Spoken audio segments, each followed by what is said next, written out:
Hello and welcome back to Britain's Hidden History. BHH live, advert free every Sunday evening 8 PM, and it's only episode 104, and they say it would never last. Take it away, Arnie B. Right, excellent to see so many people online. And I'm making a firm promise we are going to cover the main topics tonight, and I get to them a lot quicker. I know I've been a bit slack the last few weeks, drifting off, talking about other things. So excited about the launch of the book. As you know, this is out and selling well, King Arthur Conspiracy. See if you haven't got your copy already. Get that, order that on the website, and buy one for your friends as well. Buy one for everyone you know. Let's spread the word, eh? Right, Marshall Abrams on first tonight. Congratulations, Marshall. Well done. That's good news. Andrew Wheeler and Meg Gavin Lloyd. Great. I'm sure Ross should send the first person online a prize. Hint, hint, nudge, nudge. Yeah, that's an idea. Yeah, okay, we'll have a think about that. Mandy McCord, good to see you on there. Hello, Gary. No notification again. Almost missed the start. Purchasing bevies. I'm glad you're here and you got your bevies. Hello, Richard. Sorry I missed you this afternoon. I was out doing go-kart racing. Cricket yesterday is getting very active. Alright, evening all. Sean Paul Wood, Myrig, Brad, Alan Griffiths. Hello, Flumstead. Lego, excellent. Excellent, good to see you there. And Brad, Andrew Whelan. Excellent, thank you very much, Arnie. What was that called, Arnie? What's that? Prelude in G minor for unaccompanied violin by Henry Purcell. Henry Purcell, there you go. Bit of old school. Is that Baroque, I guess, is it? What do they say? If it's not Baroque, don't fix it. Right, terrible jokes. Right, okay, so I'll do less waffling, more getting on with it. Got some big subjects. I am going to do the Myrvyrnian Archaiology of Wales, how that's been suppressed. I've also got a few stories at the beginning. We're going to go through those. The same old sort of nonsense is being pumped out as usual. Our mainstream friends, and I keep going with the videos, trying to get one up every day, more or less getting there. We had 2 on one day. I noticed loads of people loved the video, out and about, site visit up to Sengeni, seeing the countryside, look at the sites and how the stones line up, all that kind of thing. So there's more of that recorded, just needs editing and going up on different sites. So there's lots more. I'd also like to talk about what's occurring. Hello, Wag. And also like to think, I got quite a few emails from people asking for where to go and guidebooks and stuff like that. So that's another little project we need to get going on. I'm hoping someone else might want to pick up with that and I can give the information. That'd be a good one. I don't have to be, an expert or anything for that. Right, I think I said hello to Andrew Whelan. Is Hereward the Woke 10th to hit the like button, winning. Brilliant. All right, let's dive straight in. Okay, I've got... I'm going to do a few updates and stuff just to get us going. I hope you can see that all right. So you can get the comments on screen for me, Arnie B. Good. There's no Grand Prix on tonight, is there? So it's good, all right, we're okay. Oh, see, give me those looks now. There we are, right. Okay, and I'm getting, must be a little bit fitter because I'm not aching or agony. That bit of training paid off. So I played cricket yesterday, I've survived. Can't move my left arm, pain in my right side, my left knee's gone, but I'm fine. Alright, so okay, so yes, I hope I got this story linked up. This is Helmut here. Okay, let's rattle through. Yes, if liberty means anything at all, it means the right to tell people what they don't want to hear, George Orwell. Right, now firstly, I'm going to do a little bit more on the wind farms. Because as you saw during the week, the video about... the site up on Sengeni Common, so that you can see on that. Just hang on, let you read that. Sorry. How it's a big site, and you can see where it is on the map. It's right bang in the middle of the conurbations, so a lot of people are going to be physically affected by it. All that history up there, and we've got to. If you're on a volunteer, please do go up there and we need to mark out and map all the stones on the common. It's a big area. And it needs to do it quickly because it'll become more and more overgrown. And it's okay now, but give it another few weeks and that'll be really difficult because the ferns start coming through and they'll hide it. And what I was thinking, one of the easiest ways to do it is to just get the mobile phone, take a photo of the stone as near to it as you can, standing on it, floating down. So then there's a photograph record of what it looks like. And on the modern phones, you are being tracked. If you use your phone as a camera, I'm sure everyone's aware of this, it does track. It does say exactly where you are as well. So you want to turn the tracking off after you've taken the pictures. But you need to put it on just while you take the photos and just get all the photos stored into a file or something. And then later we can do the clever stuff and come up with a program to take out all the coordinates. Even better if you can put the XY thing on there, that would be great. Right, hi Ross. I am new here. I'm interested in your take. Could you tell me where I could find a condensed video and summary of your historical perspective? Well, it'll be on this channel. I'm not sure which one. We cover such a vast array of subjects. But thank you for the question. It's a good prompt. I'll do a quick summary now of what this is all about and why we're here every week and all the things that are going on. It's Wilson and Blackett are a main inspiration for most of us on here, although it's not just their work. The reason why they're important is what they've done is bring to like the British history, which was known and accepted for at least well over 1,000 years. Shakespeare wrote about it, all those kind of people. It was in history books. It was what people knew and accepted. The fact that Britons came here via migrations, the major ones being sort of 1600 BC, the Albine migrations from the Middle East. And then about 500 BC, you got the Brutus migrations. Then relationship between the Britons and the Romans. The fact they share the same ancestry, a common ancestry going back to Troy. What you can then do from this, you can trace back by looking at the Welsh language particularly, because the English language is so changed and distorted. There's words there and there's clues, but the one that's most like the ancient Assyrian original is Cymraeg. And what Wilson and Blackett have done is trace that back through the migration route, providing brilliant evidence as to what the route that's been taken, and a rough, pretty good timeline. You can see that you can read Etruscan using the same writing system. The old Colburn system also reads Etruscan, Rhaetian, Phrygian, all those ancient Mediterranean written languages that can't be read officially. Or what did the British Museum say in one letter to Wilson and Blackett? Yes, we can read it, we just don't know what it says. So that's what you're up against, that kind of bloody-mindedness. And you can follow it all the way back to ancient Egypt, where you can read Cymroglyphics using the Welsh language. Like welcome is croeso, welcome to the show, which is also croes is cross. So when you see a cross in hieroglyphs, that's welcome. It's that simple. You can read hieroglyphs within a few minutes.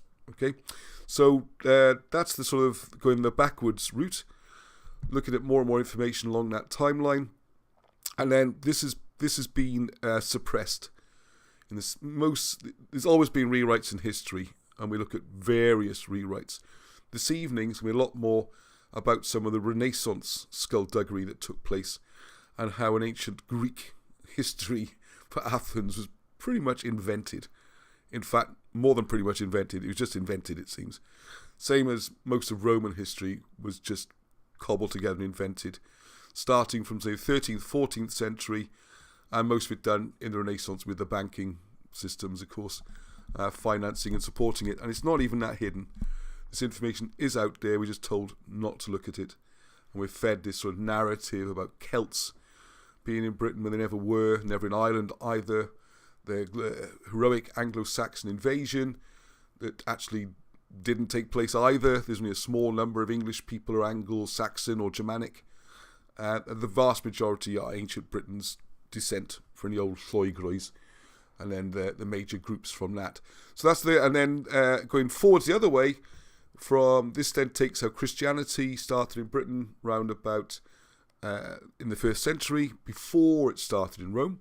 So the Holy Family, this is another migration. The Holy Family fled to Britain when they were being persecuted by the Romans. It's a safe place to come. And also they had their related kindred spirits, because they were from the migration of 500 BC. So similar religious people, similar ethnic people. Sorry, just there's another question there. So this is for Thomas, this is. And anyone else watching, I should do this more often, explain the narrative. And all this started with research into King Arthur and the 6th century King Arthur and the mountain of research that goes into him. And particularly Wilson and Blackett, they traced it back through looking at what's called the Dark Ages, which is actually incredibly well recorded. There are mountains, something I want to talk about tonight, things like lots being collected in the Myvyrnian Archaiology, lots of other places where this information is held, lots of it's in Jesus College, lots of it's in the Harleian collection, ancient manuscripts. There's stacks, there's so much it can't be coped with, but it's not allowed. It's forbidden, it's verboten, it's off the list. It doesn't fit with the narrative that was largely invented in the 18th century.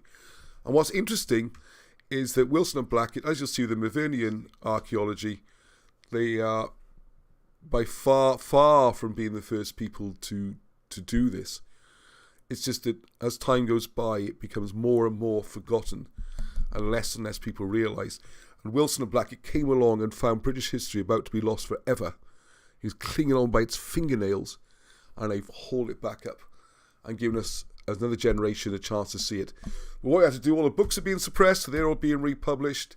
We've got channels like this that we're doing things, there's Facebook groups, trying to get the message out there and have a resurgence, revival, particularly this year, a breakout of all this British history information that used to be known by everyone. And I'll give you an analogy. There's a current, I think most people are aware, at the moment there's a rewrite of history taking place right now, where it's all being reframed, as they call it, changed. And we can see that happening ourselves by following the media. Just put the TV on and the messages are just nonsense. Well, it's not the first time this happened. It did happen 200 years ago, about 500 years ago, 700 years ago. There's been lots of rewrites. Just try to dig through all that and find what's authentic.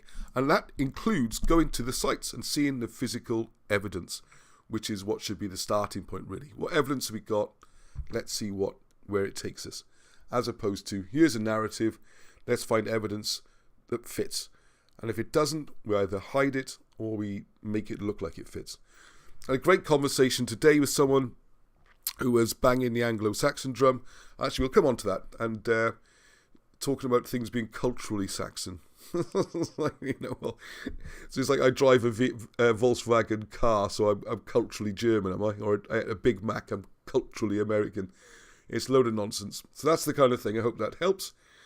Amazing, completely agree. Oh, there we go. Never paid much attention to...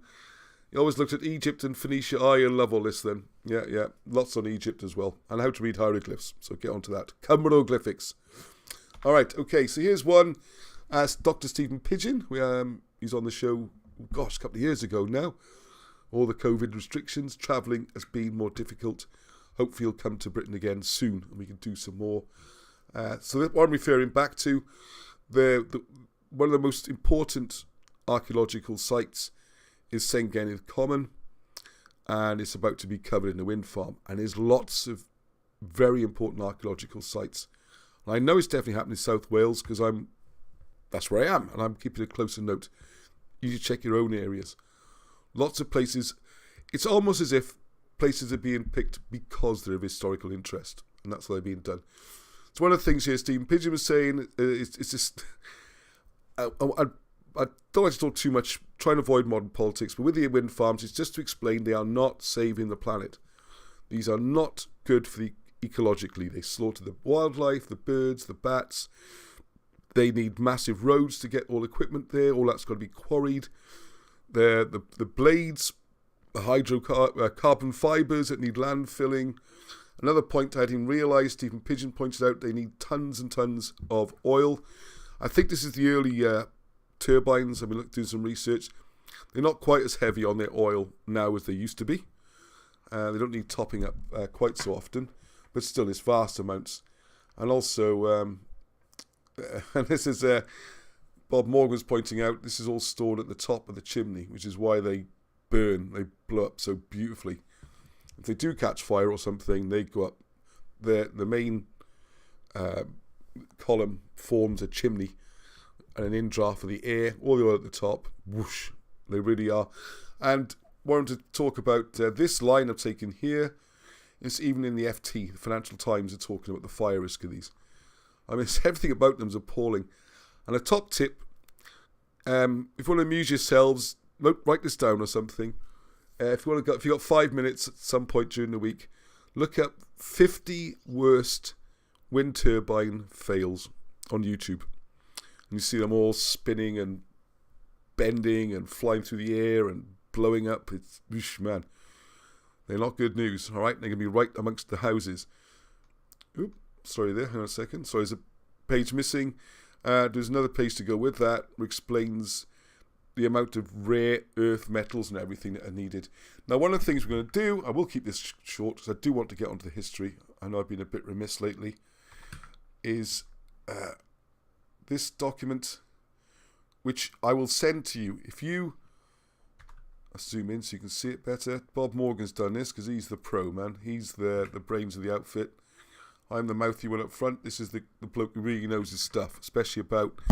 He worked in this market, surveying wind farms for decades, okay? So we've got this document. If you want to send this to MPs or your local councillor or anything like that, or just read it yourself, I will send you a copy. I'm not sure how to do it as a download. I'm going to try and do it as a free download on the website. And this tells you all about it. The roads, the access roads, the trackways, the crane pads people don't realise. So where you have the wind turbine, next to it there has to be a huge, an even bigger platform, because a crane needs to lift the columns and the blades into place. And that has to be huge, all right? The ancient St. Kenneth Dyke is going to be breached. The cairns, the mounds, rock art. It's brilliant what Bob's done here. And it's nice and short, it's concise. And there's the maps. You can see where the turbines are going. There we go. There's more maps. Then how they're going to be right next to points. What we'd like to know and what I'd like to keep asking, please, where are... Because it does seem we got a bit of... the timetables being pushed back a bit due to local opposition and stuff. So fingers crossed, eh? Fingers crossed that we're making some progress, eh? This could be good, isn't it? So then we got the... Anyway, so have a look at this. You can see how they fit. And what I'm trying to do then, the question you need to keep asking is where the access roads going to be. Because all these need roads. They're not just little islands that are plonked down. They're huge, huge, huge platforms that will be there for a long, long time, okay? So Eglwyssil Common is the proper name.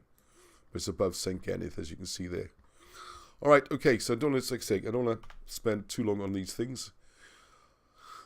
But just to point that out, it's a critically important, because once these sites have gone, you can't get them back, because those massive concrete slabs they put down weigh millions of tons, and there's hundreds of them, the roads.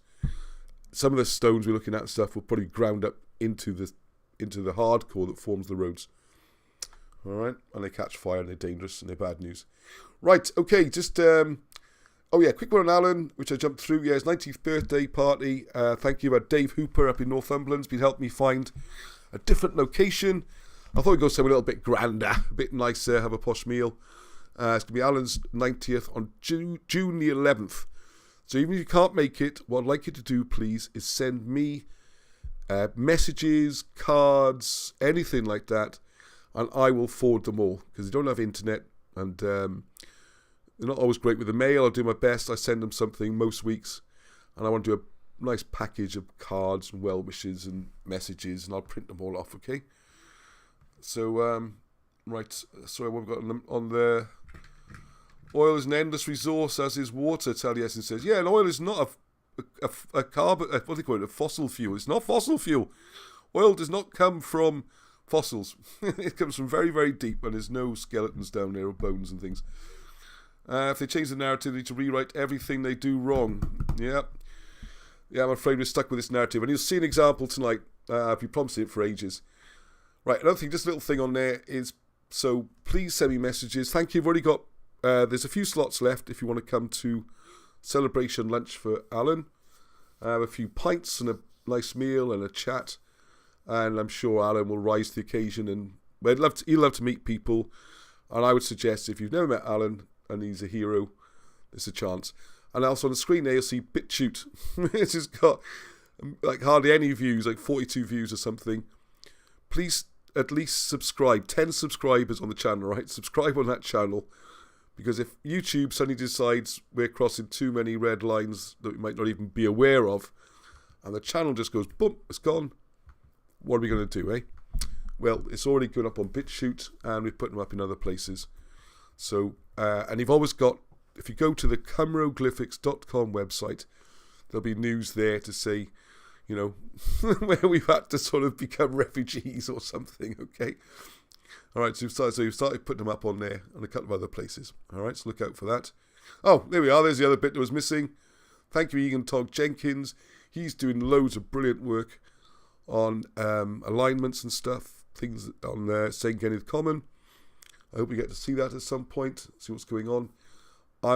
They can do that work. It's brilliant. All I'm interested in is recording where everything is. Like I say, a photograph's great, so you can see what it looks like.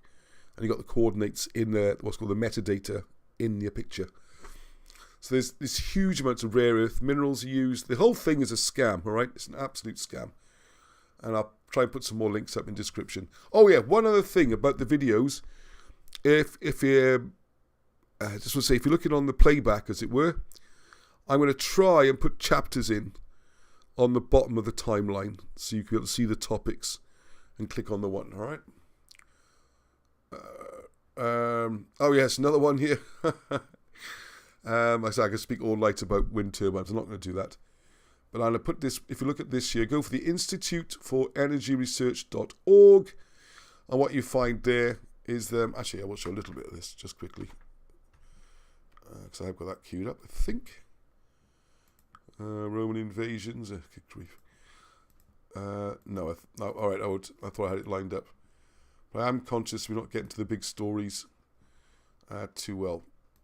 Anyway, the point of this is the pollution they cause. It's amazing, isn't it?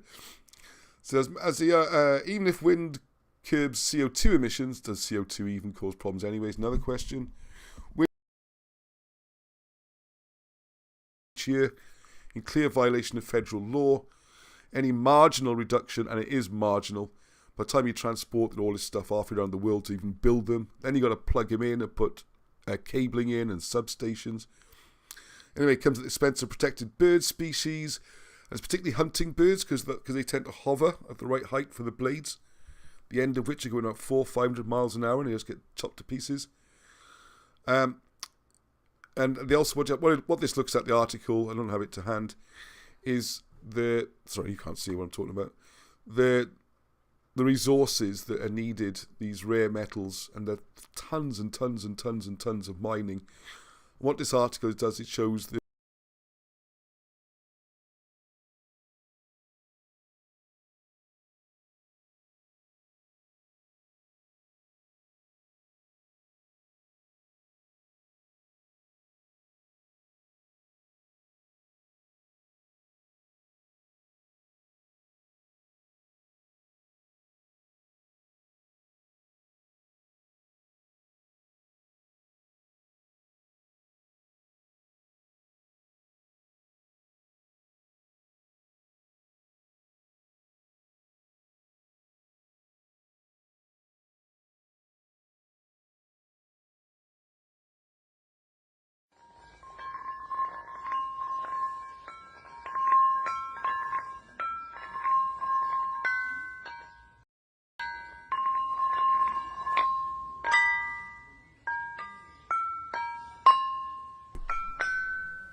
yeah, my sound's back on, I think, isn't it? There is sound, yes. Yeah. I can hear the chimes. Everyone else can hear the chimes. Oh, you can't see the chimes, hang on. Sorry, a bit of a technical error. Let's go back a bit. This was how cool this is.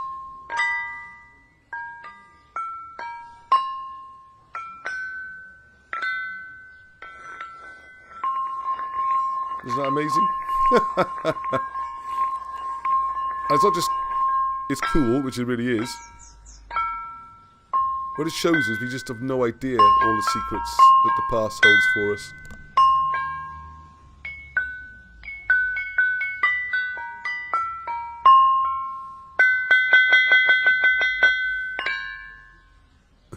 Well done, mate. No, but seriously, as soon as I found out he drove a Hang on, Honda, sorry, I don't know where that's I got out of there as quick as I could. Oh, Facebook. Can I get you ladies anything? On there I didn't want. No, I just jumped me on. Anyway, so I hope you enjoyed that little excursion, as it were. I think what I'm trying to show is that we just don't know what else is going to be there. So thank you, John, for that one. I mentioned the book's on sale. That's going great. Please tell your friends. More copies. Alan's 90th birthday. It's like someone's picked up my presentation and shuffled the cards. They're all out of order. Right, okay. Right, we're cracking on. Straight into some notes I've got now. Now, just to bring other people up to date, I think everyone knows, I was up visiting our heroes, Wilson and Blackett, just a couple of weeks ago. And they gave me, well, just about everything, really, that they've got left. That tons and tons of notes, which is going to lead to more books. And what I was going to do is put a list up of the 12. Right, okay. 12 possible book titles, just to whet your appetites. And want some feedback on the order. How are we going to do these, all right? I think this will excite people. Okay, so... And also we got, for example, Marshall Abrams, you can see on there. Her book is coming on beautifully about the migrations and how you can read about this in the Colburn Bible and that kind of thing. Whoop. I'm also going to have some stuff more with Luke coming up soon. Right, now then, these are the topics. So concentrate here now. We got the origins of the Cymry, which is... what I mentioned earlier, going all the way back to ancient Assyria, Babylon, these kind of things. Also, let's read some... sorry, the sound went for a minute or so then. You can do some typing as well. Yes, thank you for those who've been volunteering. So we need to convert these notes into documents that can be made into books. So Origins of the Cymry is coming up. Got to do a book on the comet that destroyed Britain in 562. It's probably the most important event in British history, and there's no books about it. This one then, which I've been reading, is fascinating me, and I might do on next week's show. The pyramids, why they're built, who built them, pretty much how they're built. More importantly, their purpose, why there's no treasure. That's going to be I won't do all that in the video. I'm going to save some of that for the book, so people have a reason for buying it. And then I was thinking, what do people feel about maybe some slightly shorter books, like on single topics, like a book on King Arthur the First, Androgathius, and we're looking at the invasion of Europe back in the 380s, and then King Arthur the Second, 6th century King Arthur, King Glamorgan and Gwent, and all the things he did. Then we've got another thing, which is origin of religions, how religions started. Wilson and Blackett did so much. That's why when Thomas there asked for a summary of what's going on, it's like there's a lot goes on. Then the one the Cymry and Babylonian links, which I've done something on already, now and ancient, how so many of the ancient Babylonian words just read in Welsh perfectly. I'll give one example. I'll make sure I get this right now. You got the ancient city of and that's something like the place, but then Uruk, U-R-U-K, means like the high place or the capital, and that's Uruk, which was the high place capital. I mean, it's not even fiddling about. It's just straight translation. It's whatever the Babylonian language is in the Welsh, Cymraeg, seem to read the same. So we've got a history of rewrites, the book I like to do, going through all these different rewrites of history. The Mabinogi revealed, how the Mabinogi actually tells us lots of stories about history, origins, astronomy, all that kind of stuff. And then the random essays like this one from Alan Wilson, put those in the collation. Then with Bob Morgan, we're working on a book about Iolo Morgannwg, who's come up tonight, and setting him free, as it were. Then the Babylonian Zodiacs, then Brutus and the Migrations, which should come last because Marcell's already doing a book on that. So that topic's getting addressed. Right, okay. So let's put this name on the screen just for a second, because I always say it wrong and spell it wrong. It's Myvyrnian, all right? Myvyrnian Archaiology. Now this is very important. And it's a great example, as you saw in the heading at the beginning of the show. What we're going to do is compare how some well-documented, well-recorded Welsh history, is completely hidden and dismissed, and on the flip side, how some Greek history is actually inflated and created, and which one is taught in British schools. This is a bizarre thing. It's one of those bizarre things you have to think about, isn't it? Why is it that particularly the old public schools, the posh schools, taught classics? Why are they teaching Greek and Roman history and Greek and Latin languages and absolutely nothing about ancient British history? And they don't never teach Welsh. That's the next neighbour. It's the ancient language of the country you live in. Because we don't know exactly what they spoke in England. The Wilson and Blackett theory, the word English comes from Isinglass, or the Inglas, who were the biggest tribal group in ancient Britain. Millions of them. Far more likely they gave the language its name and its form than what's described as boatloads of Angles and Saxons with their various Germanic dialects. So there's all these kind of things going on. The Welsh language is very useful, and it's just the reason we have to look at Welsh historical records particularly is because there just aren't any in England. They've been destroyed, they've gone. And what happened to save it in Wales was that, thank goodness, some of the wealthy families, and this is, can you just move this the other way? Can you get rid of that? Thank you. Yeah, I've hurt my arm, haven't I? I've injured my arm. I've injured every bit of me. Oh. Don't tell me I'm too old for sport yet. I'm only 36, okay? Right, now quick comment I want to make about the Normans as well, because a lot of these records are considered to be Norman or French, like the Arthurian stories and stuff like that. One thing I want to say is that Alan Wilson, I was talking to him, I've got lots more conversations recorded. I'm going to put up some video, some just audio, all right? Because it's not fair always to put a camera in Alan's face. Especially like in the morning, he's getting out of bed or something. But his brain's still sharp, don't worry about that. And one point he made to me, which I hadn't really thought about, was how a lot of things are called Norman. What do they mean by that? I mean, how long does a family have to be... how long does something have to be around before it actually becomes British or stops being that? I'll give some examples. If, for example, you have a Norman knight, the one who came to Coity, the Norman knights themselves did a betrayal on the Welsh, and they sneaked in and grabbed the castles on the Vale. Never the rest of South Wales, all right? The longest running armed conflict in the world, the history of the world, is between the Welsh and the Normans. It was over 350 years. Now, not many people know that. Don't see that in many books. That's the longest running war in the world. Now, in some situations like Coity, the land was carved up, and one of the knights missed out. And he said, well, what am I going to do? He said, well, if you want any land, you're going to have to get your own. So he went out and he got a little army together, and he went up to Coity, Bridgend, and he was getting ready to besiege or assault, escalade the castle. You can still see Coity Castle. CADW was spending a fortune on it. I'm interested to see the results because it's very clearly a Welsh castle, because this story is one of the most famous events where the Welsh local lord, king, wherever he was, came down. He said he had a sword in one hand. I thought I had a sword there.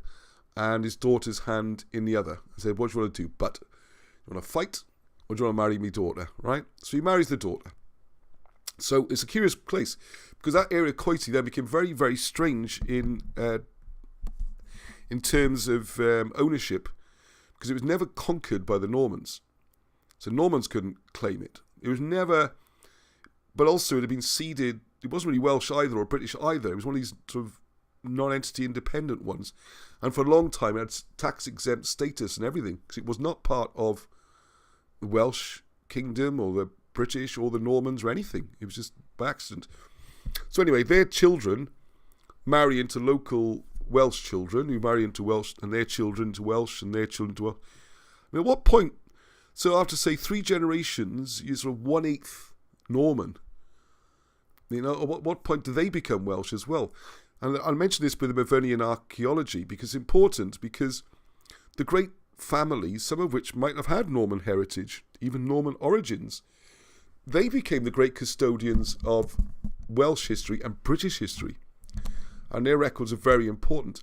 And they had the libraries, they had the big houses, and what these people did then, when printing was finally legal in the Welsh language, around about the 1790s, brave people went round conscientiously for decade after decade, collecting these ancient manuscripts and copying them. Copying, as Alan said.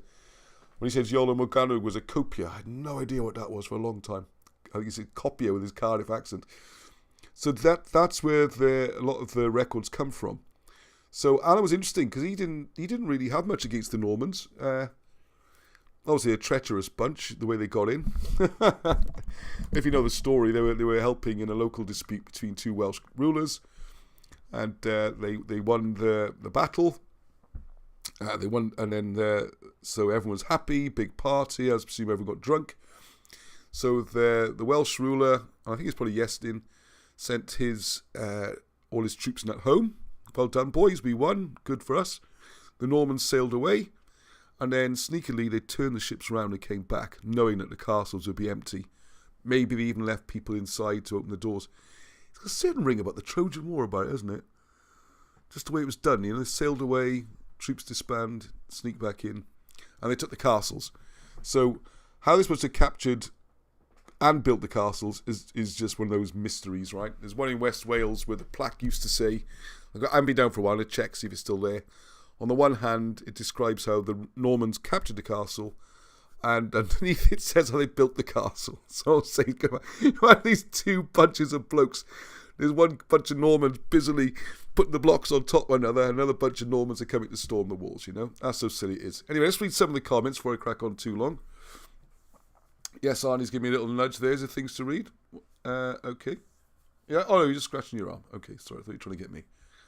Wow, loads of comments tonight. Thank you very much. Comment 562, whoever just asked that. 562. Yes, Marcel, the British used to say it took 9 generations before an incomer would call himself British. So a generation is usually taken to be about 22, 23 years. And I think that's the old Mulmutian law that Marcel's referring to. And they become then... there's some good questions here. We'll have a bit of chat. I love questions, right? So what we have then is...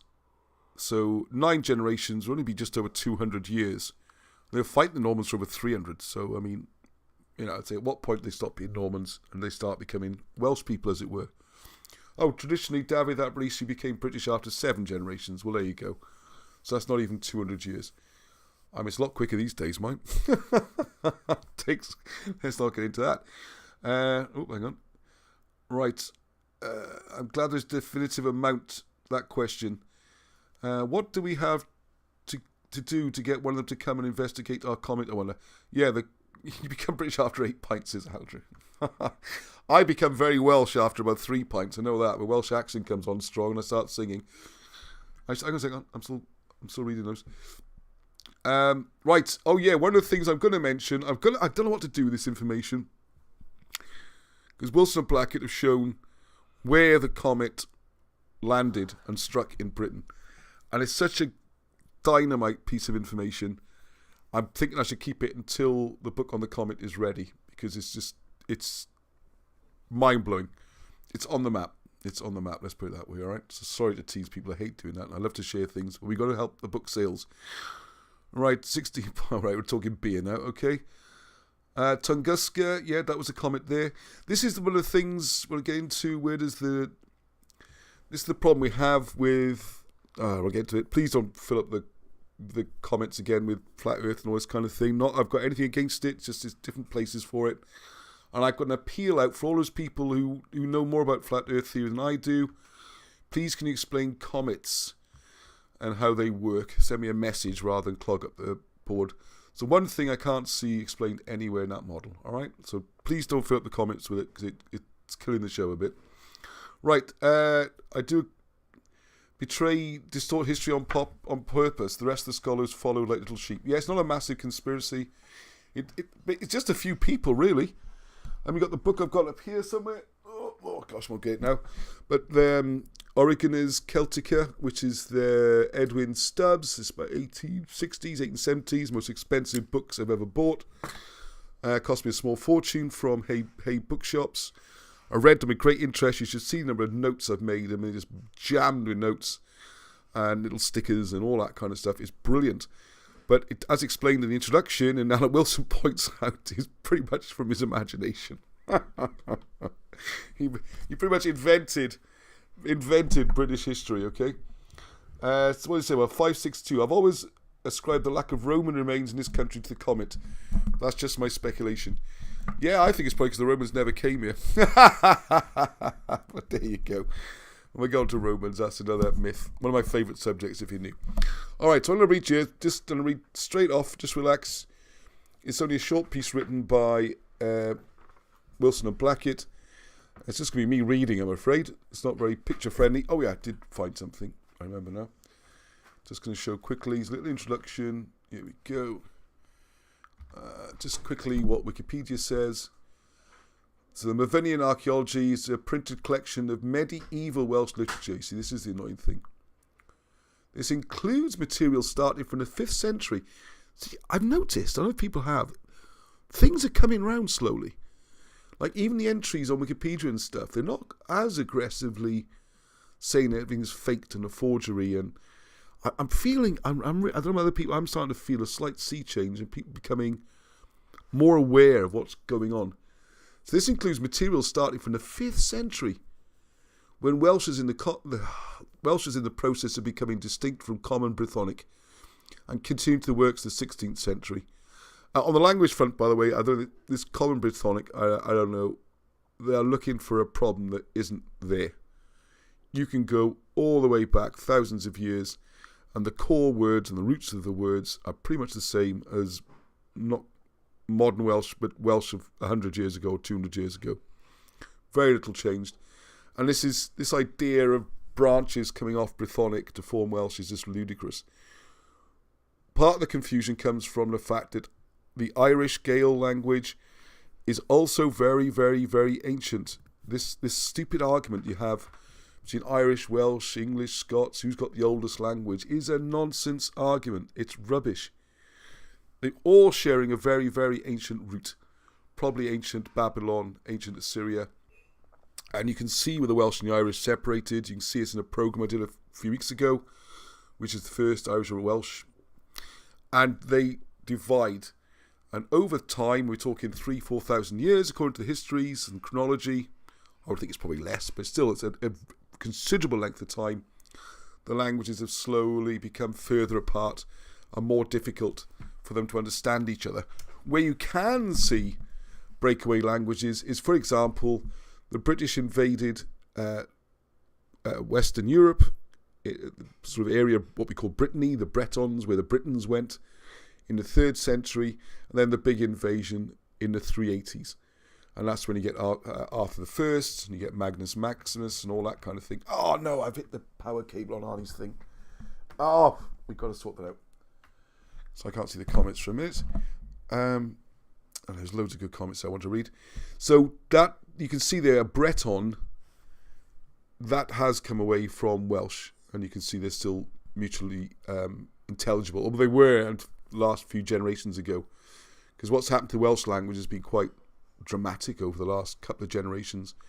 You've got the situation where I had 3 Welsh-speaking grandparents and no Welsh-speaking parents. You know, I've also got a Welsh grandfather, so English grandfather, so I'm not, against all that. And the other thing I'd like to point out is that the most spoken, I don't like the word dialect, the main Welsh language was spoken in the southeast was called Gwenoesig, and these old people around here still speaking it. But that's it, it's going to be the last generation. It's almost completely gone. So this is this is sort of problems we're up against. Right, anyway, so let's talk a bit about the Myvyrnian Archaiology of Wales. And I'll try and get back to comments then. Lost Arnie a second. Right, so in the period 1800 to... Oh yeah, we're reading this story. I didn't get very far. Sorry, distract myself. Right, so then we had... this is published in... So 5th century is remarkably old. I mean, I don't think people realise the oldest Roman documents are, I think, 15th and 16th century. Over 1,000 years later than this. All those things by Caesar and all that, there's no old versions. There's nothing ancient extant. This is what gives more clues to it being a Renaissance invention. There's far more substance and age and dates to support the British records. All right, so they set up this Gweneddigion. No, I'm going to get this right again. Gweneddigion. I'm not a Welsh speaker. I'm learning the language. I'm doing my best. So this was done in London.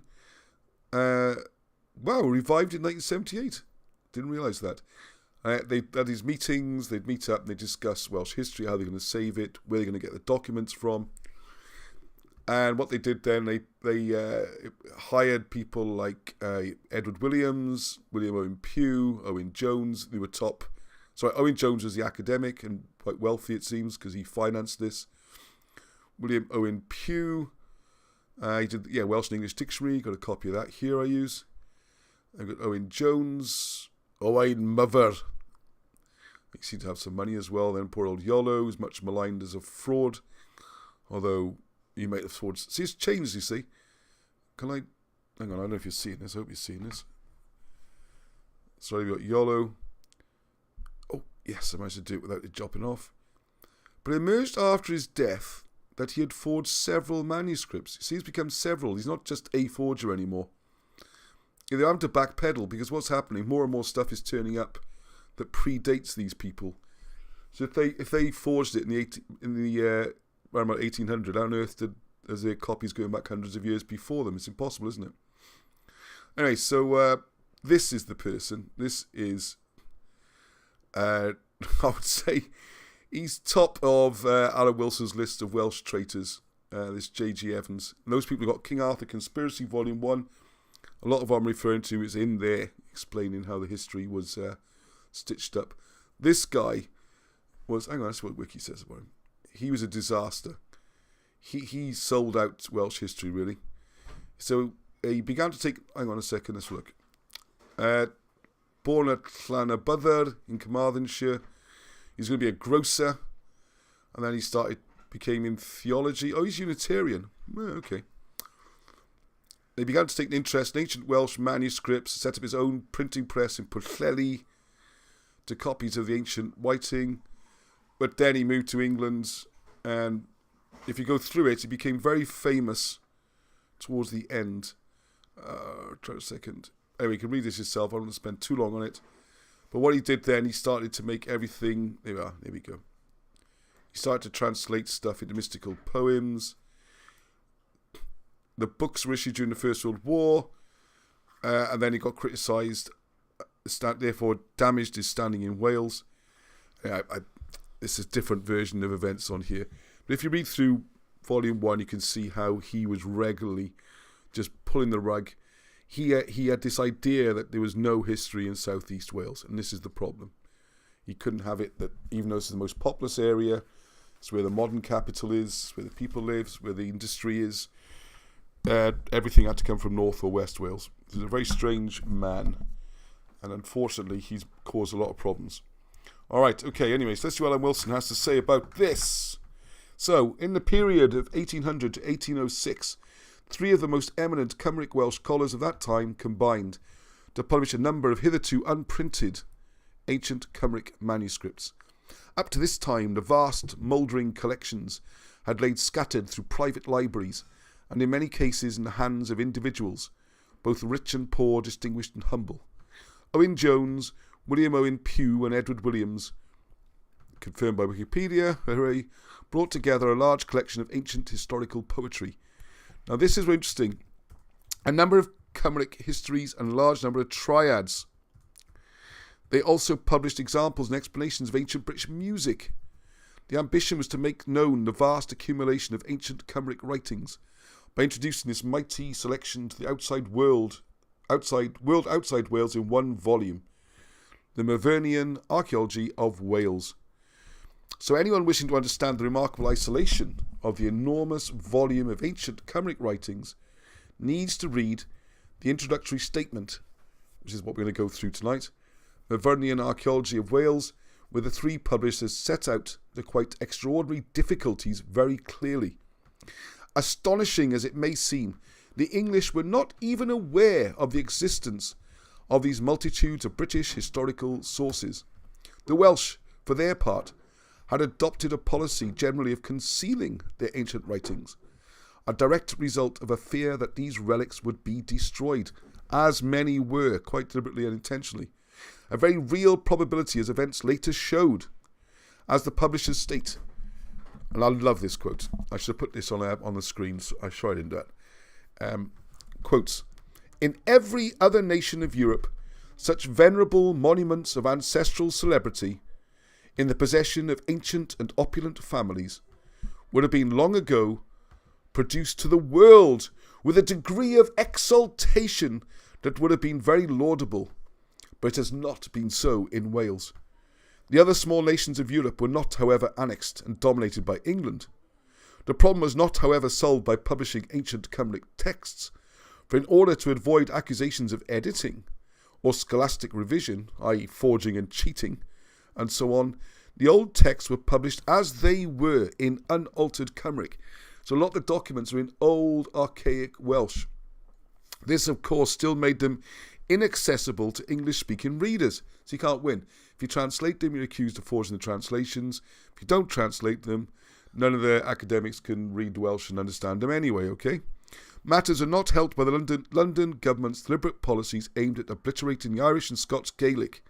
Saying, this is how you run an empire. Okay, it's not rocket science, not original. George Orwell writes about it. The ancient Assyrians were doing this thousands of years ago. You break up national identity, you make everyone the same, you make them homogenous, they dress the same, you all have the same beards or haircuts, the same clothes. It makes you drones, all right? Just drones of this, not the ones that fly. The drones, they're just become part of much easier to rule, and they've got no history but the one you give them. The Chinese do it. They're the most, quite recently, the Cultural Revolution. Back to year zero, all previous history gone. Everyone dressed the same, even to the point where men and women had those little tunics and trousers. So you sort of desexualize everything. The whole process is a well-worn path, and this is what was done in Britain. In Scotland, kilts are banned, bagpipes are banned, the wearing of the tartan, all these things. That's got you. It's not to do with. I think we disappeared onto other subjects on the comments. I'll have to not catch up on that. Keep going on this, Ross. Right, yeah, please try and keep the comments to the topics we're discussing, all right? Because it gets really confusing and distracting. And I miss a lot of questions and comments which I really want to answer and reference, okay? Right, so this is the problem they had. So the result is a persistent confusion and laughable series of muddles of what's called Dark Age and ancient British history, and the frequent bleating of bewildered archaeologists and historians here today over a lack of written evidence, when in fact there is an abundance of such information. And there is one thing I wanted to just go to quickly. No, we've done that. All right, I'm going to crack on with this one then. Anyway, I'm going to do, I'll be doing a video in the week. There's this helmet's been found. John Coyne shared it. It's been around a lot of places talking about, it's a great example, and the Wessex history. And the comments you get are just remarkable. I was discussing today with someone who's on Facebook, and it's good. He practices whatever. Anyway, we're on Facebook talking about this, and one of the ones he talked about then is the idea of the Wessex culture and the archaeology that's been done in that area, like the sumps and all these places. Nothing. There's no evidence at all for any Germanic DNA. There's RDA where they analyse the teeth to see what foods were eaten. The foods were local. The DNA is the typical British Middle Eastern DNA, which backs the migrations. There's a couple of pots, well, more or less it really, that look similar design to some found in potentially other Saxon sites, which might not be Saxon. Therefore, the sites are declared Saxon, Germanic, and it's just ludicrous. Because when you ask them and question them closely, they admit it. Nothing is found to prove this hypothesis. So the argument is used that the site is culturally Germanic. So I drive a German car, I'm culturally German, am I? You know, if you eat a burger, you're American. Wear a pair of jeans, you're American. eat noodles, you Chinese, you know. Oh, actually, I think noodles came from America. But the point, you get the point I'm making. So this is what we're up against. Now, You can't see this. Nope, don't worry, you can't see that. Yeah, it's okay. Yeah, I'm not going to show any more stuff. I'll do short videos. Don't want to get through the big subjects. I'll do short videos during the week covering other topics. Like there's a great find in Egypt and all this kind of stuff. So look out for the short videos during the week, okay? Right, so what they were saying, the same problems we're having now, I know I read some of this last week, they were having back in the 1800s. The existence of the very ancient Welsh manuscripts, this is not Wilson and Blackett now, this is the authors of the great book. The existence of very ancient Welsh manuscripts in prose and verse has been announced considerably more than 2 centuries ago. So they were talking about something that happened in the 1600s. This is how far back we're going. Many respectable English writers have expressed a degree of surprise and even regret that these valuable remains of antiquity have never been consigned to the press, and so long have their expectations been disappointed that hints and even assertions have of late been thrown out that we have none, or none that are authentic. We will, however, advise such as entertain this opinion to suspend their judgment until the completion of this publication.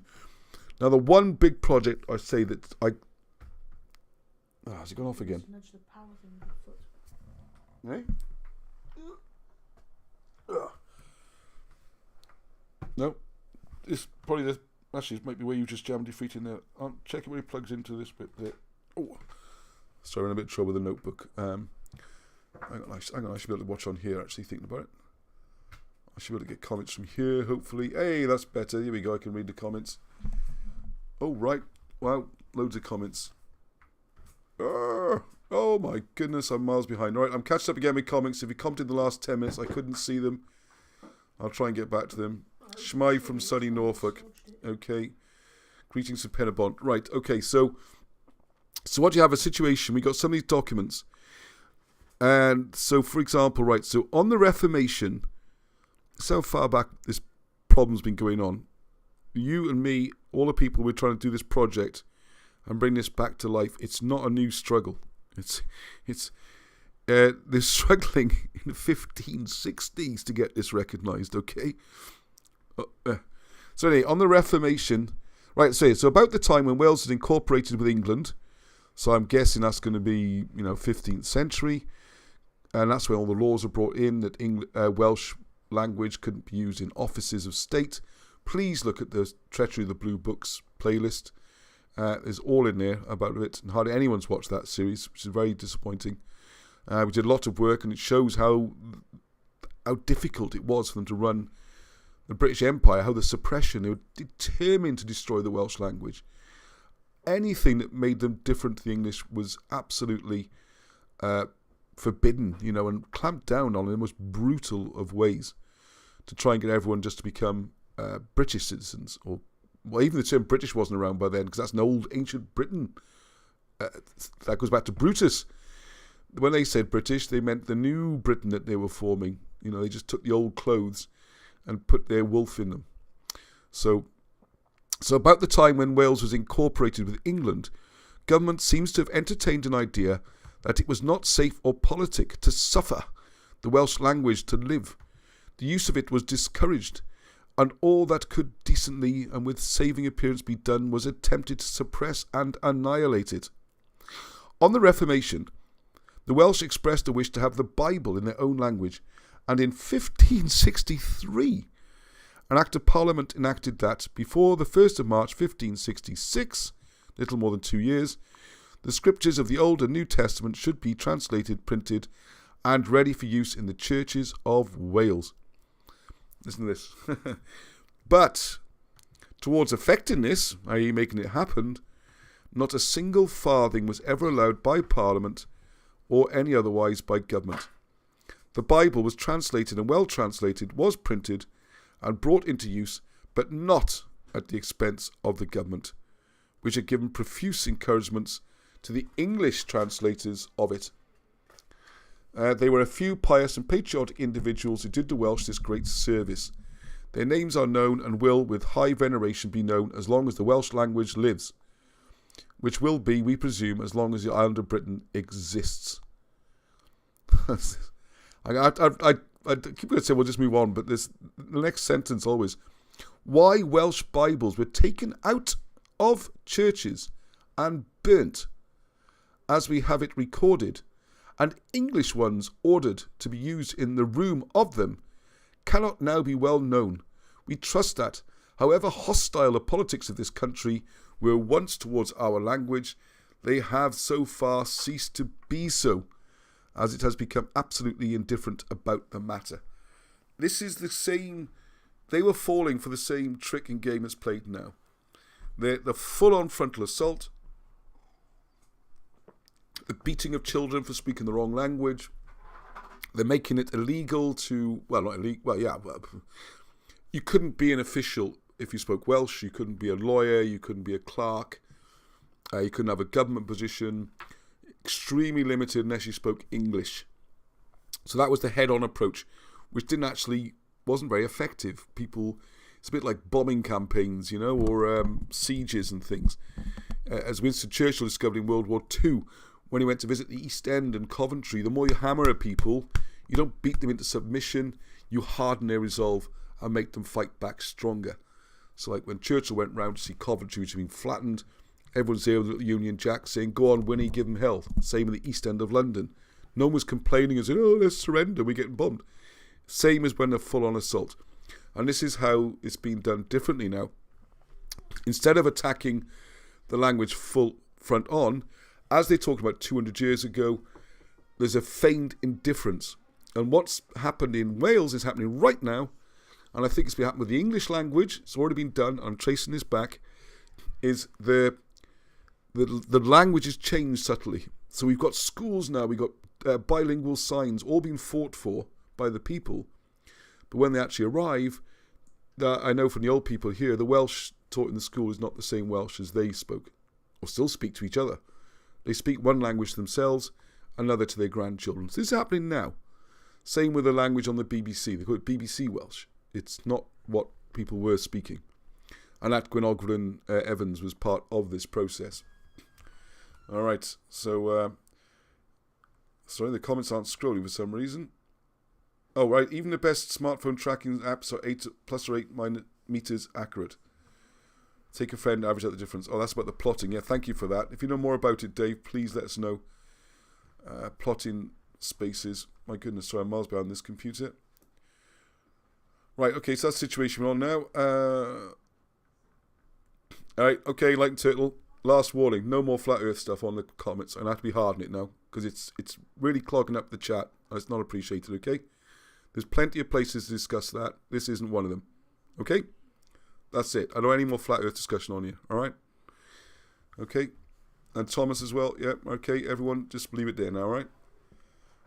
Yes, so the language change, you're right there on that, Turtle, is the key, and it's happening all the time, and it's going on right now.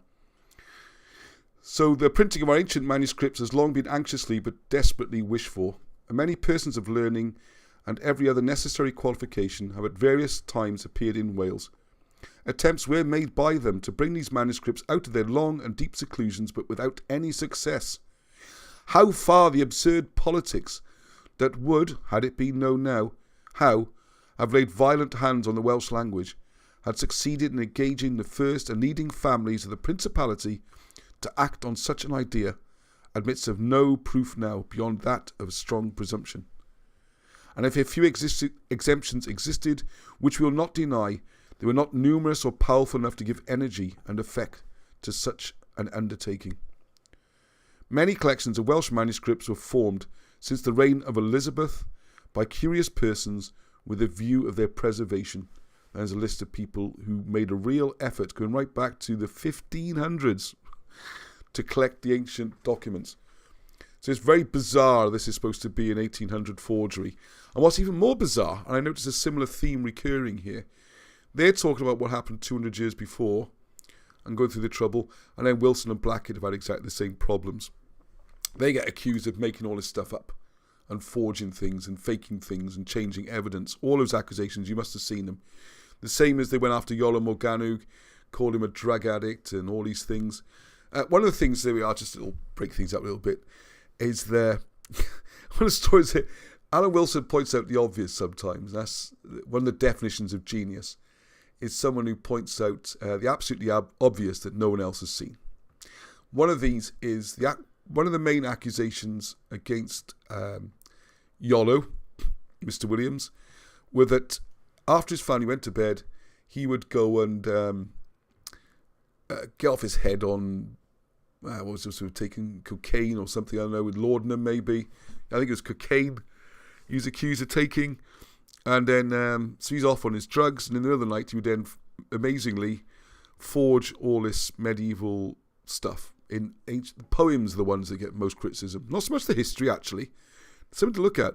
The history doesn't actually get accused of being forgeries, but what they do is they try and make out the poems are, and then by inference, if that's a forgery, it's all a forgery. You know, it's difficult to get to the bottom of it. Bob and I are trying really hard.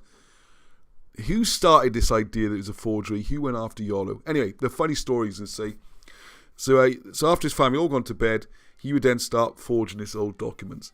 And the great thing Alan Wilson asked, the obvious question, how does he know? How do they know he did that? If his own family didn't even know, how the heck does this bloke writing 200 years later know what he took and when he wrote it and why he wrote it and how he did it? You know, it's absolute rubbish. Why did young academics full of vim and vigour straight out of university not jump on the obvious slandering of the Welsh-British culture and correct it all? Yeah, this is important because it is very important. This gets the crux of it, that question. Who's that from? Derek Morse. It's not a massive conspiracy. We don't need a massive conspiracy. I firmly believe everyone wants to be the good guys. Everyone thinks they're doing things for the right reasons. Now, if you've been through an education system where none of this has been presented to you, none of this is taught at school, none of these Welsh records or Welsh histories are taught. You might get Greek, Roman. You probably I learned German, how to speak German at school. You might learn Spanish or stuff, but in an English school, you ain't going to learn Welsh. Not even every Welsh school. Well, actually, the situation in Wales we've gone through already is a bit different. It's not on the agenda at all. So you've gone through all this situation. I talk about triangles. People thinking outside the box. I go with triangles. So in this case, the top of the triangle was very much Bishop Stubbs and Edwin Guest, who created a new narrative, and they were writing sort of 1850s, 1870s, that sort of period when it was published. And from that, then the research bounces around. More and more books get published, but they all stay inside this, and you get further and further down.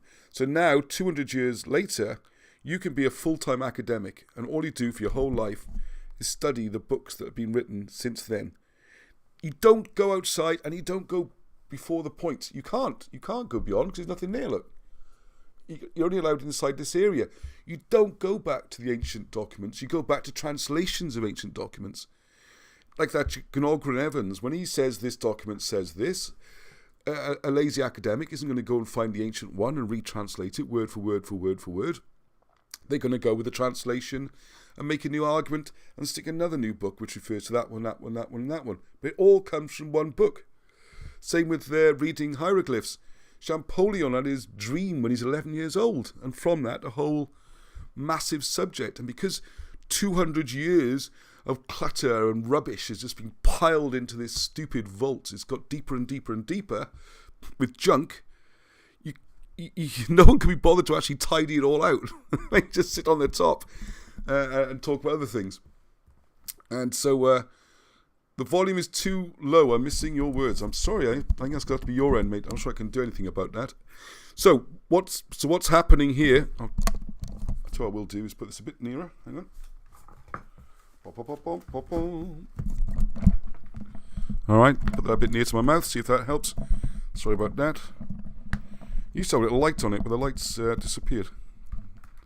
Right. Okay. So this is what the Myvyrnian Archaiology is all about. I'd like to talk more about the contents at some point. I want to give an overview to give a comparison then with what's happened with the Greek thing. Come on, everybody on the thing can see me where I put my glasses, except me. So this is what they've been trying to do, all right? So we are part of this process. This process still goes on of trying to get these ancient documents and records recognised and take the evidence and see where that leads. See, when Wilson and Blackett translate something, you see some examples in the King Arthur conspiracy, and there's more other places. They translate word by word by word by word. So it don't matter if it looks like gibberish, it doesn't make sense. They don't try and interpret it. They don't try and give it a feeling or make it flow better or make it more grammatical. Just word by word by word by word by word by word. Only when you've finished, then you read it. And the weird thing is, this is why archaic Welsh and all that, I think, is totally blown out of proportion. Right, okay. There is that you can read it. It starts to flow after a while. You get used to this clunky, strange way of writing, and then you can work out what it means. Right, Gary Webber. Gaelic is root language of all languages. Right, this way, if you come into the show a bit late, what we're talking about is the Gaelic is an ancient language.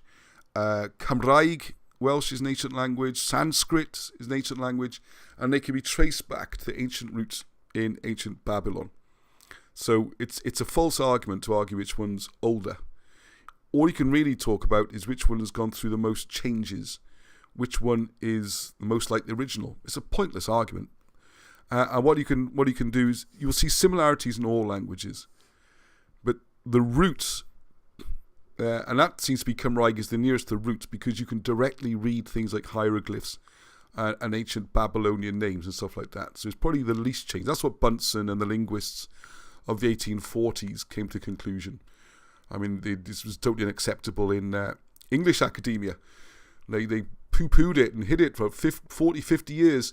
And then finally, in the 1890s, they set up an academic working group from Oxford and Cambridge to look into the fact that you can read hieroglyphs using Welsh. It's not my idea. It's not even Wilson and Blackett's.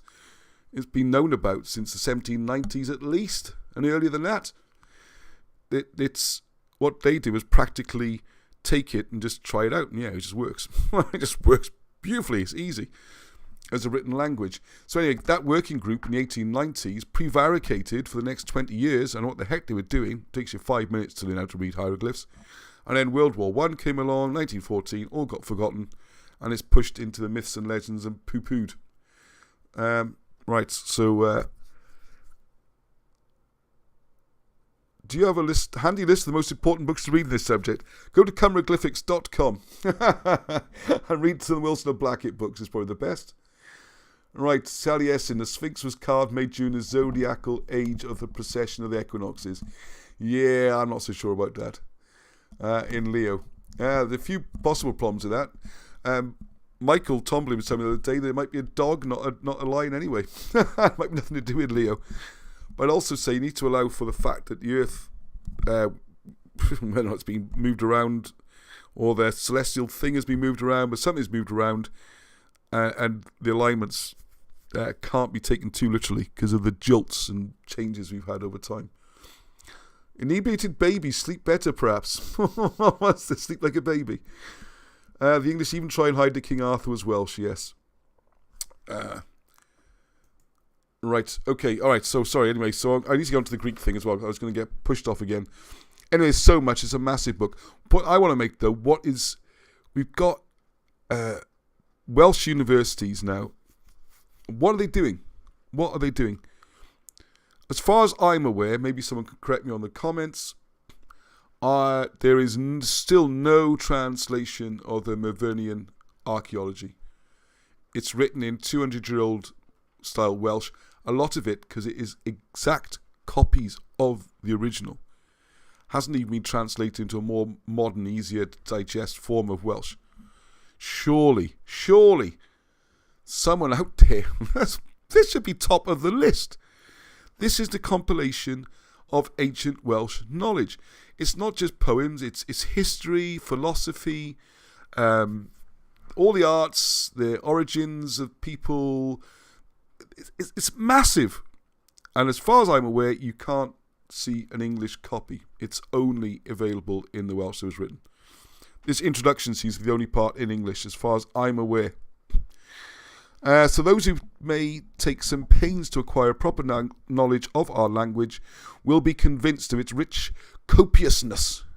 What a great word, copiousness, and powers. It retains within itself the primitive roots of every word it possesses. See, that's the point I was making. The roots don't change. The roots of the words stay the same. It's like a lot of languages. I mean, I don't claim to be any way an expert in German, and I've forgotten half of what I learnt. But if you say goodbye casually in German, you say tschüss. But if you're from Switzerland, I used to go to Switzerland a fair amount, you say tschüssli. They put that little li on the end, but the tschüss stays the same, all right? And it's the same with Welsh. The root stays the same, right the way back to ancient Egypt. Retains within itself the primitive roots of every word it possesses.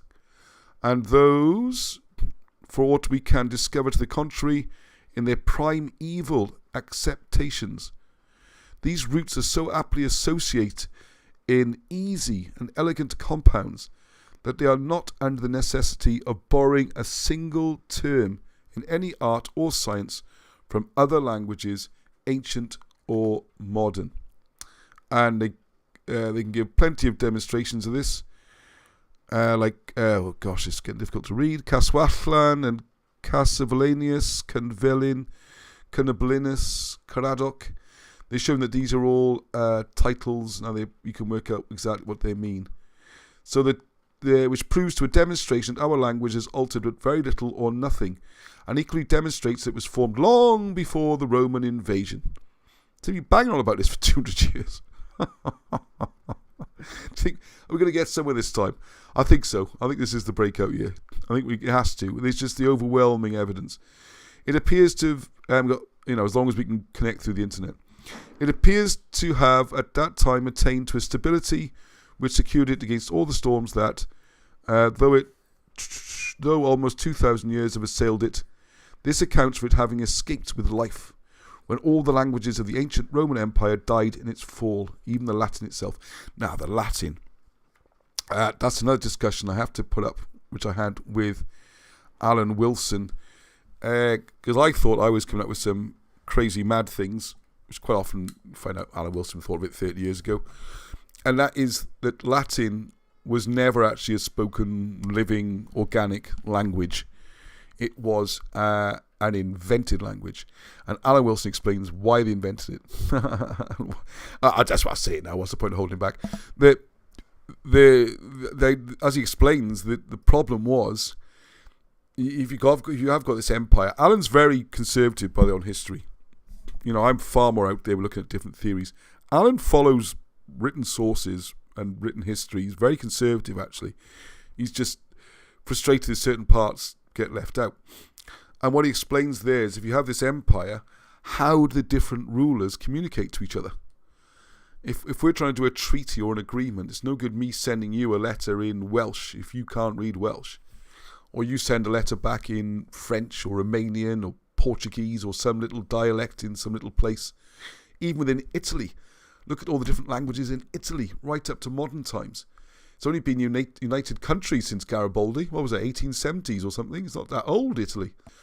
And even now, if you go there, people in different parts of Italy have completely different languages. It's the same process that Welsh is going through. It's being forced into a standard Italian, mainly so that you can have mainstream media, like TVs and newspapers, and people outside can learn the language. This is what I also think is the other way around. You need a common language so that people outside can learn what you're on about, and you can communicate outside your country. You don't need it to speak with the people in your village or your area, because you all speak the same crazy local dialect. So Latin was just an academic, diplomatic language, and this is why it's so mechanical and mathematical. It's not organic and natural like most other languages. The way verbs are congregated and the delineations and all these things. Because if you're doing treaties and legal documents, you need to be very, very precise. And it's no good having lost in translation problems. So you have a universal language. And if you look where Latin's used, it's used in things like medicine and law, these precise fields. It's not a spoken language. And I would argue it never was. I don't think Roman soldiers are wandering around speaking that. They're probably speaking Etruscan. And the Roman soldiers themselves are probably actually not Roman, but Etruscan. And that language is remarkably similar to Welsh and the other Celtic languages as they're labelled incorrectly. So there would have been no problem communicating.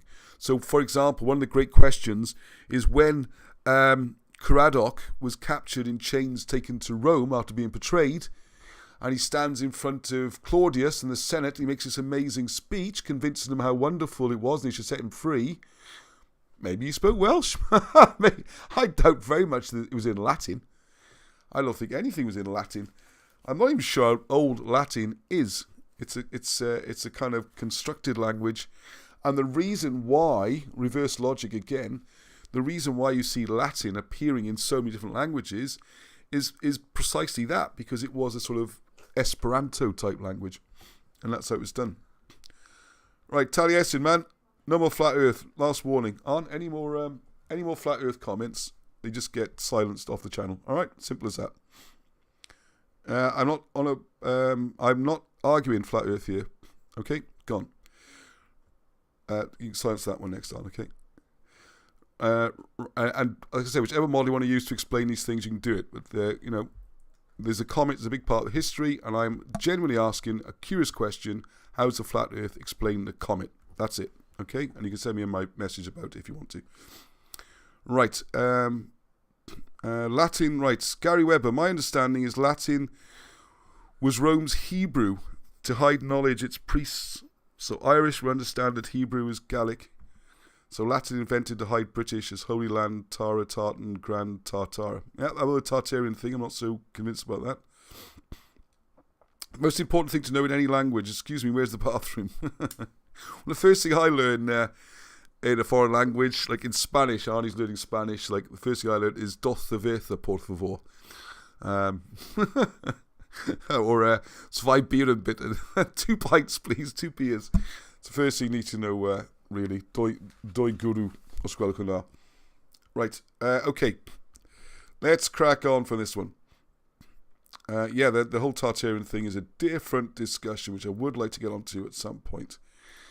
That's the other half of Fomenko, because it is Fomenko we're going to be looking at. Right, let's go back. Let's put something on the screen, just cheer everyone up a bit.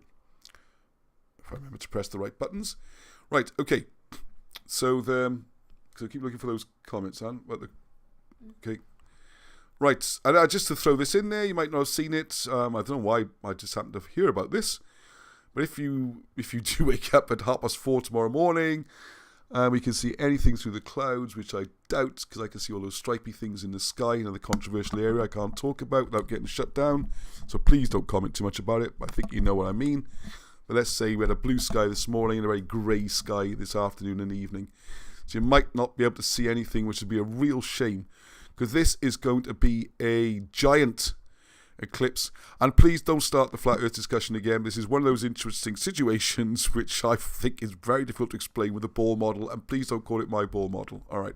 Anyway, there's something, there's going to be a giant red moon, 4:36 tomorrow morning. Very interesting. Okay, let's finally, after weeks and weeks and weeks of trailing this, let's get on to what is going on with Athens. It's a similar thing with Roman history, okay? Now, I am taking as my main source for this information is Anatoly Fomenko. Although I think I need volume 1. I've got volume 4 in front of me. Arnie B, can you see where I just left volume 1? I was reading it earlier. It should be around, it can't be far. Maybe the living room. I was having a little read.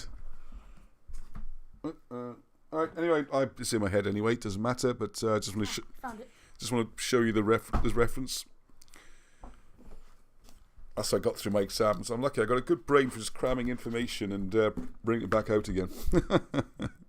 Don't ask me in 5 years what it was. Right, so thank you, Arnie.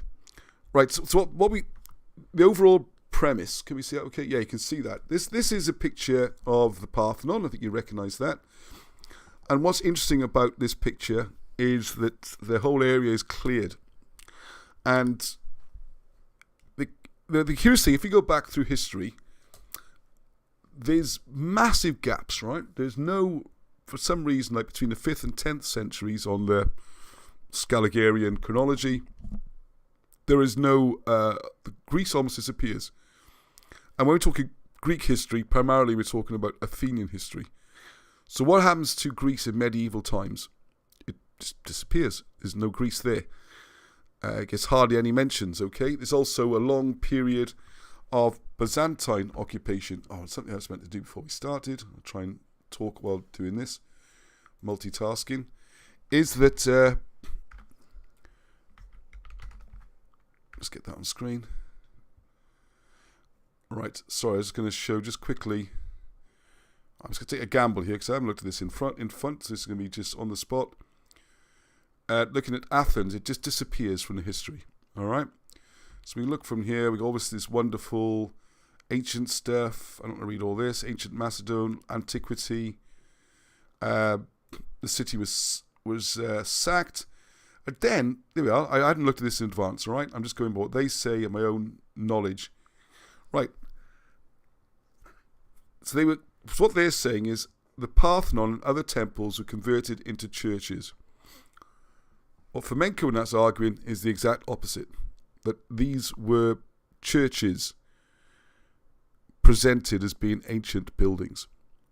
And the other fascinating thing of what they present is that the idea of Athena, the ancient goddess, is come from Mary, not the other way around. So Mary has been introduced in medieval times and Renaissance times, and the churches have been built. And then the deception was to take these statues of Mary and the churches. Not again. What's that? Bot. Oh. And the churches were said then to have been ancient. And everything's the wrong way around, because a lot of people have talked about the theories whereby Christianity copied the ancient gods, whereas what they're saying is the gods copied. The ancient gods were copied out of Christianity. But they also argue that Christianity didn't begin until about 1000 AD. There's 1,000 years put in. So it's a huge, huge subject, right? Not to go into all this kind of thing. But what is interesting, just backing up on here, so we got all the ancient stuff we know about, Thermopylae and battles with Peloponnesian Wars, the wars with Sparta and Deltian League. What Fomenko argues, all this happened in Renaissance times. This isn't an ancient war at all. All right, so, okay, that's a big thing for people to take in. You think, no, that's just ridiculous. All right, fine. Let's not even worry about that. I'm just giving you their background to their argument, okay? So what they say here, by the end of late antiquity, what do you mean by late antiquity? By the end of the classical period. I don't know when exactly that's supposed to be. Then we got the Crusades involvement, which they talk about. And then just nothing, really. Following the Greek War of Independence, we're up to 1834. So between roughly the 5th century and 1850s, so we're looking well over 1,000 years, 1,300 years, there's hardly any history for Athens. And that's not including the time when it was occupied by the Byzantine Empire as well, when effectively it was a Muslim city, which obviously doesn't go down very well. So what we had here, the situation... Oh, wait a second. So what we got is all this has been cleared deliberately. And this is where the very famous Lord Elgin comes into the picture.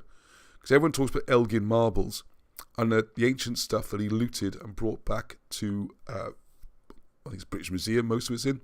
And he brought it back to Britain, although I think he was Scottish. But what doesn't get mentioned is how they reconstructed Athens in the image that they wanted. This is one about the construction of history.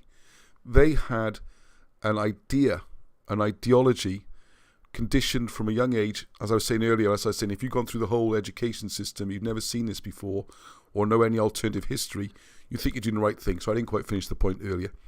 If you've gone through the academic system and you come out as a graduate or a master's or a doctorate, the further you go, the more difficult it is for you to think outside that, because it's conditioning. And I have been reaching out to academics, because the thing we need to do at the moment, we need to do more marketing, We need to increase knowledge. Tell your friends, buy them presents, buy them books, share the videos, whatever. And if you know any academics or places I can speak, I'm happy to do it. So one of the things you talk about, and what's frustrating is I found when you speak to these academics, they are not listening. They listen with a certain mindset. And the mindset is they know the answers. They know they're right. They are the experts. They've studied history. And I'm going to listen to you just so I can tell you why you're wrong and why it's nonsense. Okay, on. All right, so this is the important thing here. And that's the problem you get. So what's happened here? They've turned up in Athens. And unfortunately for them, it looks nothing like the Athens they were expecting, okay?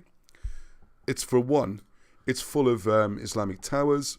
They call it Frankish here, Ottoman Tower. And you can still see on these photographs, these very early photographs in the 1860s, you can still see the towers that they haven't yet destroyed. And it gets worse, okay? Because it's the advent of photography. Now, there's a name I want to dig out from here. Because obviously this has been going on for longer than that. So you think the idea of it was probably invented around about the 16th to 18th centuries in Florence. There's a person here called Gregorovius. F. Gregorovius. He's one of the earliest historians who visited in Athens. And he wrote this. And when did he write this?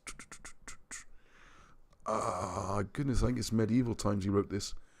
Anyway, in what concerns the actual city of Athens, its fate in this epoch, i.e. the Middle Ages, is covered by such impenetrable darkness that it even led to the nascence of the birth of the horrendous opinion, which does sound rather plausible, namely, that the city of Athens had grown over with trees and weeds between the 6th and 10th century and ended up burnt to the ground by the barbarians. There is some firm evidence of the existence of Athens in the darkest era, but hardly anything can serve as more surprising proof of the city's complete disappearance from the historical horizon than the very fact that one has to prove, this is in italics, prove the actual existence of what used to be one of the greatest cities in the country that is historical for the most part. This is supposed to be one of the greatest cities in histories, and this backs up the whole idea of classical Greece. They get there, there's nothing there. They're like, where is it? They can't find anything. So you go back, they can't find the great temple of Zeus, they can't find anything, all right? So more from Gregorovius. From the 7th century and on, Greece becomes so unimportant for history that at the names of the Italian towns are mentioned a lot more often by the Byzantine names than those of Corinth, Thebes, Sparta or Athens. None of it gets mentioned. All of that notwithstanding, there isn't a single word from any scribe that would mention the city of Athens conquered or destroyed by invaders. And I'm going to interject here now, because the point is this. When we're looking at ancient Athens, it's supposed to, remember what we taught about Athens, it's the origin of the first parliament, democracy, philosophy, the arts, the first plays, writing. All these things came from this amazing, flourishing city, massive naval power, land forces, with great heroes. Where'd it go? Where did it go? What happened to it? How come it became so primitive so quickly? Where happened to the philosophy? What happened to democracy? What happened to all that kind of stuff? Things like the Lyceum, the most famous library, centre of learning in history. Where's the record of it closing down? Was it burnt down? Was it shut down? Was it vandalised? Was it attacked? There's no record of any of this. It's like it never existed. And that's the point. Did it exist at all? So, I'm going to read a bit more from the book, because they do put this bit very well. I mean, they are big books, and this is 7 volumes. And I'd love to know, if someone get me a copy of volume 7, if you want to give me a surprise early birthday present, it's months away, by the way. It'd be a very early present. It's the one I want. I haven't found 7. But anyway, because I've got PDFs of most of these as well. So thank you to the person who sent me those. Hope we're not breaking any copyright laws, so I do buy the books as well, okay? Because I think these books are great. Right. It is assumed that there is no information whatever about Athens in the period of the 5th to 10th century. It's in Scaligerian history. That's the timelines, the chronology.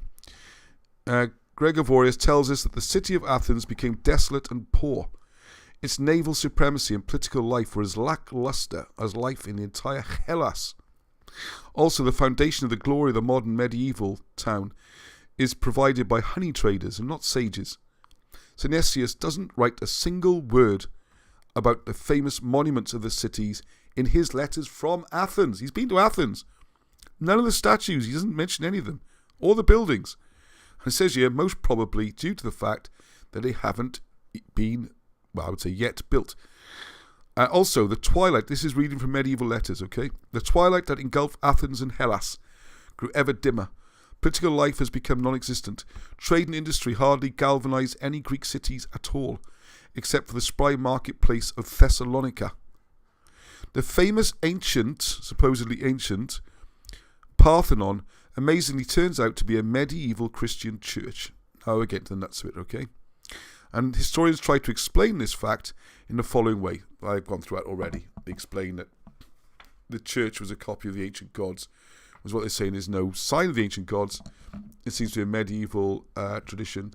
Now, another thing, historians proceed to tell us that oral tradition calls the figure of the Holy Mother Athenia, all right, goddess Athena, Athens, name of the city.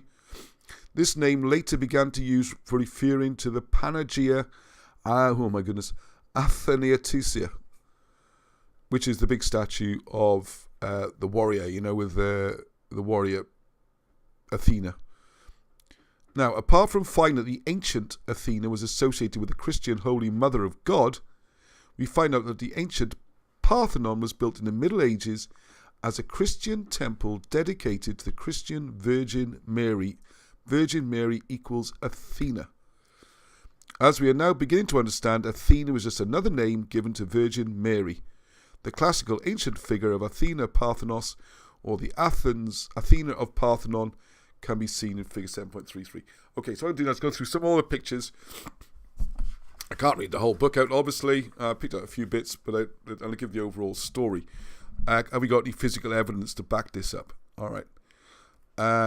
So you can see there's a tower. This is considered, even though it's possibly a Frankish tower, it could be quite old, or Ottoman, so it's at least a few hundred years old.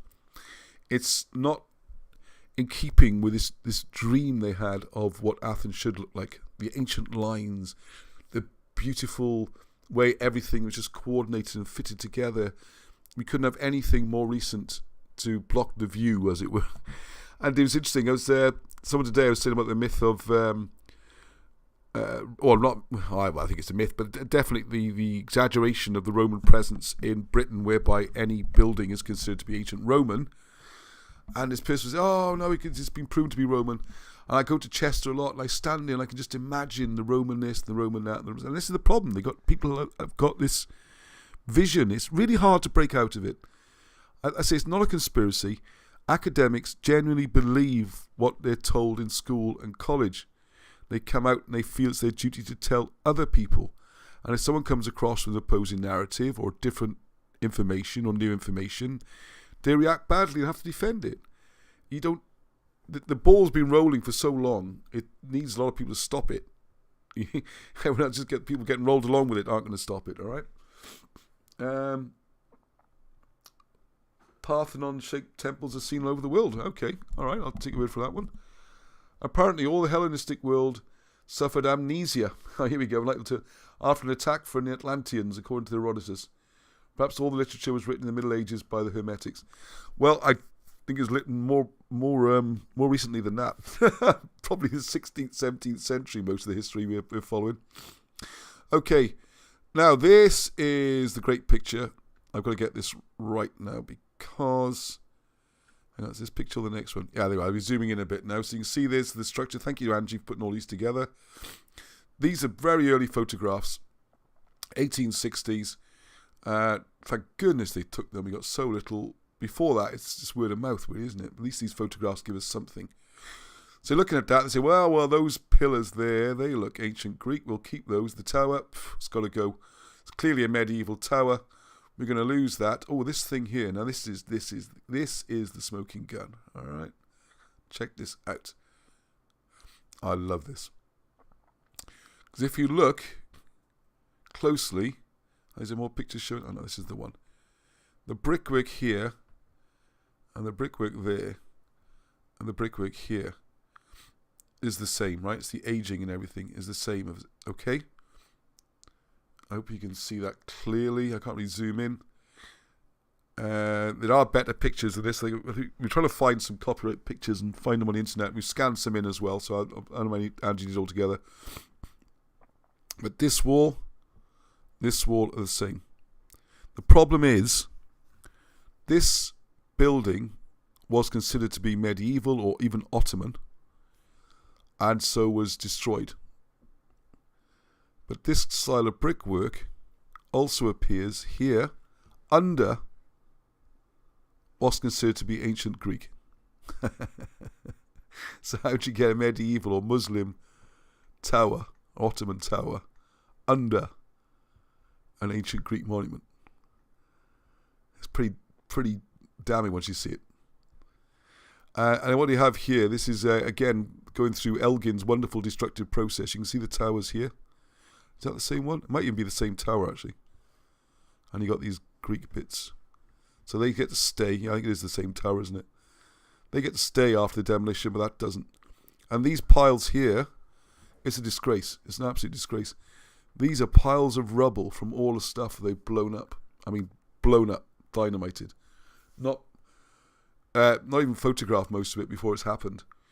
This is the real scandal of what Elgin did in Athens, not preserving some statues which are probably a couple of 100 years old at most. Nothing to do with ancient Greece. What was a bigger travesty was all the more recent stuff, and all the Ottoman stuff was completely destroyed. This tower is now gone as well. Everything.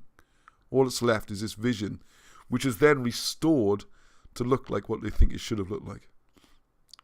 Okay, so what we got here, 1865, the Propylaea, an Ottoman fortification next to it. Also, the buildings demolished by the restorers.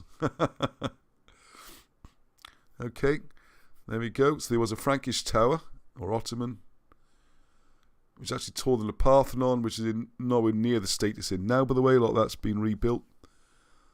But that had to go, because it didn't fit the narrative, you see. Doesn't fit the narrative, it's got to go. Now this, I should get Angie to this, has become a specialist subject. She got properly into this one. This is an extremely controversial statue. The problem with it is, there's no arms on this one. Alright, how weird is that? Okay, the right arms are removed.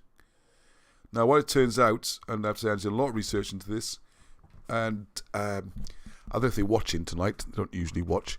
My brother-in-law, so it's Angie's sister's husband, he's a history professor from Florence, Firenze. Gosh, almost 2 hours. He's actually, that's what he does. Classical stuff, Florence. Florence seems to be where the whole thing was faked from.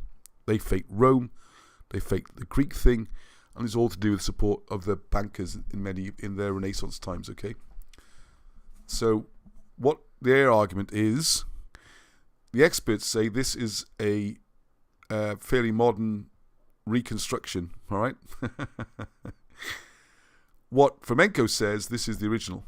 It is only made whenever, 1600s or 1700s. It's a bit vague, but it isn't 2,000 years old, that's certain. And the hands apparently follow some sort of Christian sign that was used in Renaissance times. So it's not ancient at all. So when they produce what they say is the ancient version of it, all the right hands have been removed. Because the right hands show that this is medieval by the symbol that they're making. So they have to be removed. So this, said to be the reconstruction, is probably the original. Hands all present, doing their whatever they're doing. Reconstruction, hands removed. And this is a huge controversy. Because we're talking 1980. We're not talking hundreds of years ago. Arnie will probably call it ancient history. Right, hang on a second. Right, let's look at a few columns there. I'm just reading this, right. I am halfway through reading Arturius Rex. Looking forward to reading the next 2 books I bought from you. Thanks. Brilliant. Thank you very much. Yeah, and thank you for... I should have said all the comments about this. Everyone is loving these King Arthur conspiracy books, so... brilliant. I mean, just so much positive feedback. That's the symbol of the Trinity. Thank you. So, is that the Trinity? Something like that. I don't know exactly how you do it. Okay, Skirrid has some significance. Yes, Skirrid definitely has some significance. So this is all part of this, and here we go again. Oh, here we go. This is the, I need hands, you know, this is a few weeks ago. She did tell me all this. The hands have been re-sculpted now, and they've been changed. Like, isn't it terrible? Isn't it terrible? See the 4 fingers in a row here, look? And then they're not in a row, they're doing this. Which is some ancient symbol. And this hand is suddenly doing a really weird kind of contorted position. So there's something very strange going on, even now, alright? And this is supposed to be Renaissance, not ancient anyway. So it's all bonkers, isn't it? Oh, sorry, that was my previous thing. Right, I'm going to say some more about this. Just want to give you a flavour of some of the pictures. It's 10 to 10. Oh my goodness. We covered a lot tonight. Right, what's a couple of other things I want to mention? Just 1 second. Oh yeah, another thing they talk about, just to throw this in, is that there's a medieval Trojan War, which is very interesting. I'm not sure this fits in, but I'll just mention it as we're on the subject. A place the nobility of Romania made frequent pilgrimages to. Right, one day, this is supposed to be 16th to 18th century. 18th, only a few hundred years ago. Helen, the wife of the Duke of Athens, went there guarded by 100 knights. Paris, the son of the Trojan king, noted her, killed all the knights in 100, and abducted the beautiful duchess. Thus, medieval chronographers have been of a significantly different opinion on what concerned ancient events in their chronology than Scaliger and his adherents, and that really does throw the cat amongst the pigeons, but I'm not sure about that isolated. That's something by Raymond Montana. Okay, one other thing. Now, I just want to say one thing about the buildings, right, just before we finish. A quote from the book now, because we're reading from, I think it must be the same person, Ramon Montana. Right, the condition of the Frankish states in the early 15th century Greece can be described as favourable in general. One shouldn't imagine this epoch as a period of constant wars and military campaigns. Peace reigned for most of the time and trade flourished. The Latins must have felt safe in Greece. A splendid knightly life evolved, which can be proved by the existence of a parliament in May 1305 in Corinth, on the isthmus where in ancient times the games of Poseidon took place in the holy pine grove. The knights now engaged in jousts, dedicating their deeds of bravery to beautiful women. The glamorous festivities lasted for 20 days. So, moving on, it's significant that the Frankish barons, this is the weird bit, adorned their constructions with Greek inscriptions. Some of them may have been declared extremely old nowadays. Scaliger point out the numerous parallels between the ancient and the medieval events in Greece.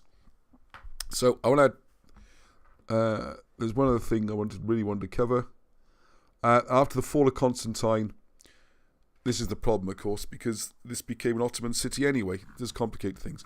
But the big point I want to make, and I want to really, really nail this home when we get onto the Roman history, because it's the same model. So what we also find out that right, hang on a second. I'm just going to read one more passage, okay? We're also told the total absence. Who wrote this? I need to give a source. This is Greco-Lavorius, again, medieval times.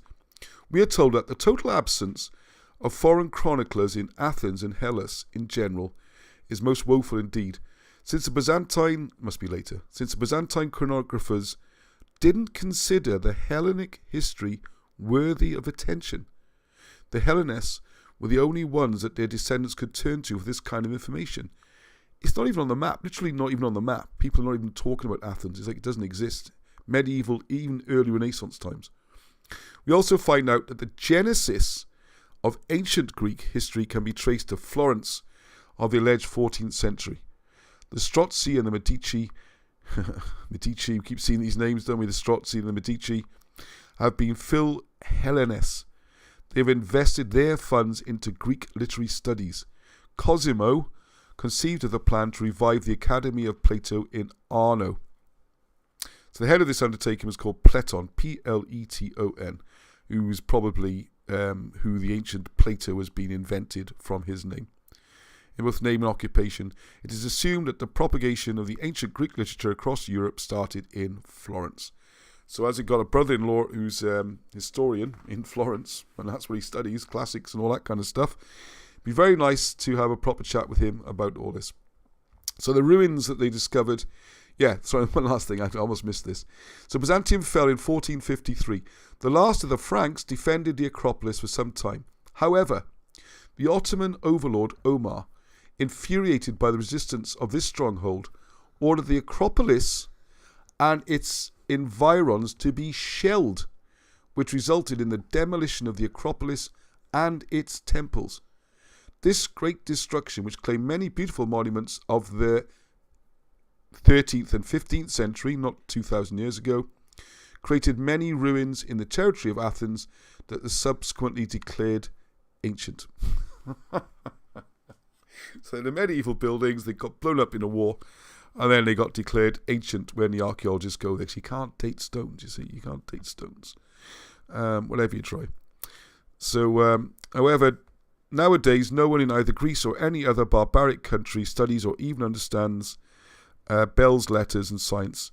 It is impossible to find a town that would have an academy. The people of Greece remember nothing of their history nowadays.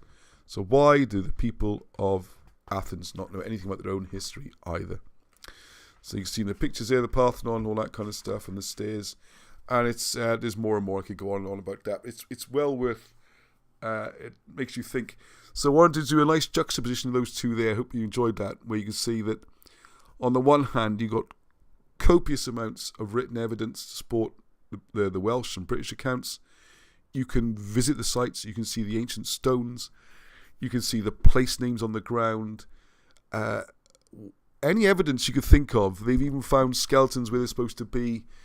We haven't got all the archaeology because you just cannot get archaeologists to dig in Wales. But hardly any digs ever take place, and they're very specifically looking for something Roman if they can. Check out the Caer Mead video if you haven't seen it already. Caer Mead, Mead. Just type in Caer Mead in the search, and you can see an ancient British villa that was excavated. Hoping it was Roman, wasn't Roman, filled it back in again. This goes on all the time. All right, so on the one hand, you've got almost impossible to get anything taken seriously. On the other hand, you've got ancient Greece, which is considered to be the pinnacle of civilization, the flourishing of ancient everything. Like they invented writing in 1250, but didn't write anything for 600 years.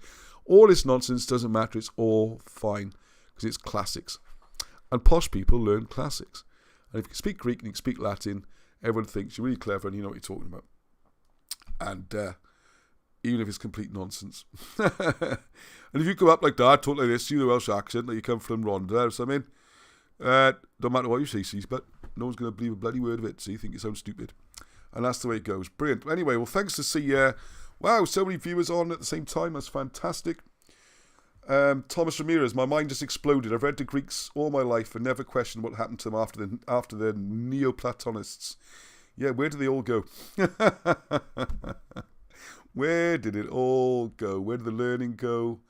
Where did everything go? All right, okay. There's loads of good comments tonight. We were told in history lessons in school it was only the main Parthenon in Athens. Yeah, I don't know about others being around the place. I mean, I've only really looked at picking the holes in the Greek one. Because what I should add as well here, which I really want to ram home with the Roman thing, is, and this is why it applies to Britain, by the way, it's Britain's hidden history. I know we're talking about Greece and it seems nothing to do with it. It all ties in. And the Roman one, which I really want to go into, and it does depart slightly from Wilson and Blackett, although where I feel we're in a unique situation is this Fomenko stuff is brilliant at pulling apart the mainstream and giving loads of references and photographs, and there's more things I could have added about this. And they've got a perspective and explain what was going on.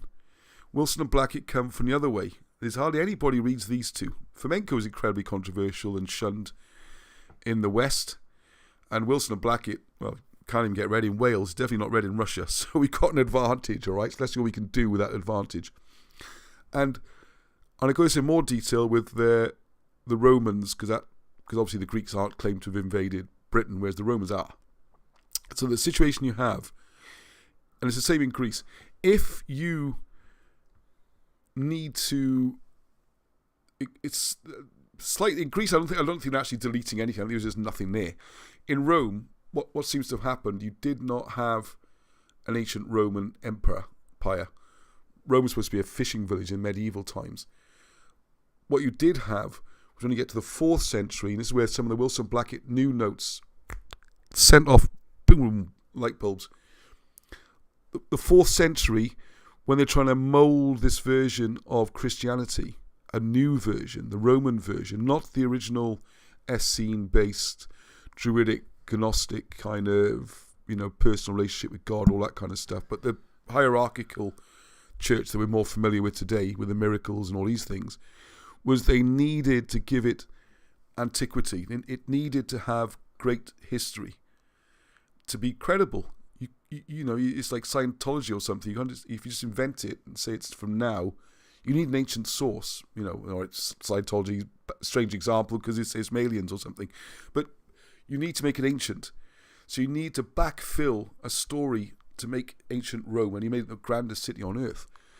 But that's got to come from somewhere. So what's happened seems to have happened in Greece. It's not the case that nothing happened in medieval times in Greece or Renaissance times, that nothing happened.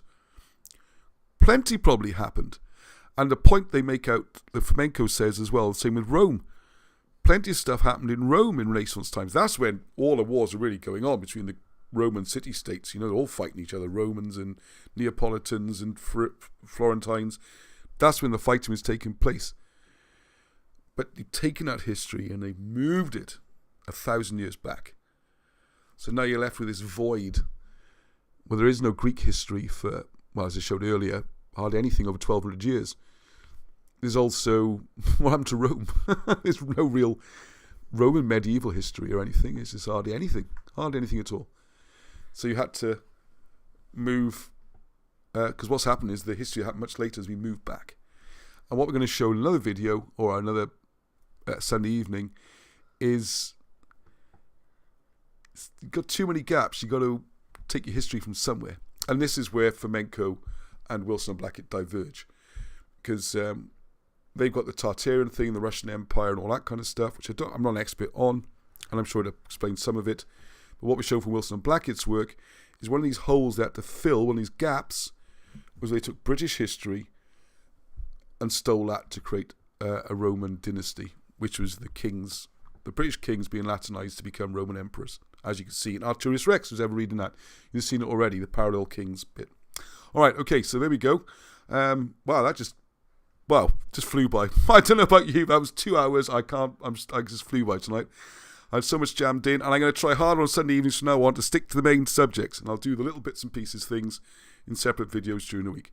And there's loads more books, loads more stuff, and tell you what, if there's one thing we're not short on this channel, it's content. There is tons and tons and tons. We're drowning, aren't we, under books and folders here, aren't we? It's burying. So there we go. All right, are you going to play us out? Okay. Yeah, okay. He says, yeah. You can see he's well, smarty.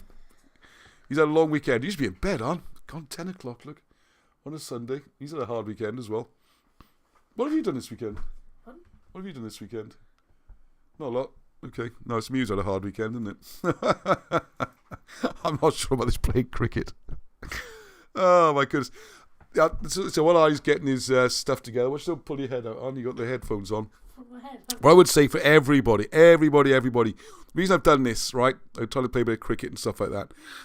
I've been living this project now for 2-3 years. I always do things with the family and everything, but it's pretty much every waking hour. And you might have noticed the last couple of weeks, a couple of people asked, they're like a bit jaded and wandering off subjects and not finishing things and not really concentrating, it seems. And I think it's just you can overdo it a bit sometimes. I think that's what I was doing. So, and I'm not very good at doing nothing. I find relaxing, just doing nothing, very difficult. The game of cricket as long as the ball isn't coming at you at the time, and you do have to concentrate. And I used to be very good at cricket. I'm not very good now. But you're there, you're stuck on it. You're stuck for like, how long's the game of cricket? We started 12:30 yesterday, it finished about 7, I think. So 6.5 hours, and you're chatting to people who just not interested in this at all. They might be, I don't know, we just not what you talk about in a cricket field. And you're doing something physical, and you're getting out in the fresh air, and I'd recommend everyone do that, right? Just try and get some exercise. Try to do some positive things. Just enjoy, meet company, socialise, get out. Don't become too obsessed, or that's not a nice word. It's not the only thing. You know what I mean. I can't do this every waking hour, 7 days a week. I will go mad and I'll get jaded, even though there's so much to do and I'm so motivated. And we need all the help we can get. And thanks to all the typing volunteers. We're busy scanning things out scanning and sending out. Excuse me. There's a couple more comments. Yes, they faked the area, then presented it as the original, basically. Yeah, they built stuff and then said they were ancient. And about halfway through our 2 threads, looking forward to the next 2 books. Well, loads of comments. Great tonight. I hope everyone enjoyed it. Don't forget to pick up your salve. Great show as always. Oh, thank you, Gary. Marshall Abrams, my Scottish Episcopalian priest friend, very scathing about Latin. He says it's for clerks. I know, good. No, that's right, I can't do that. I'll do my clerk joke.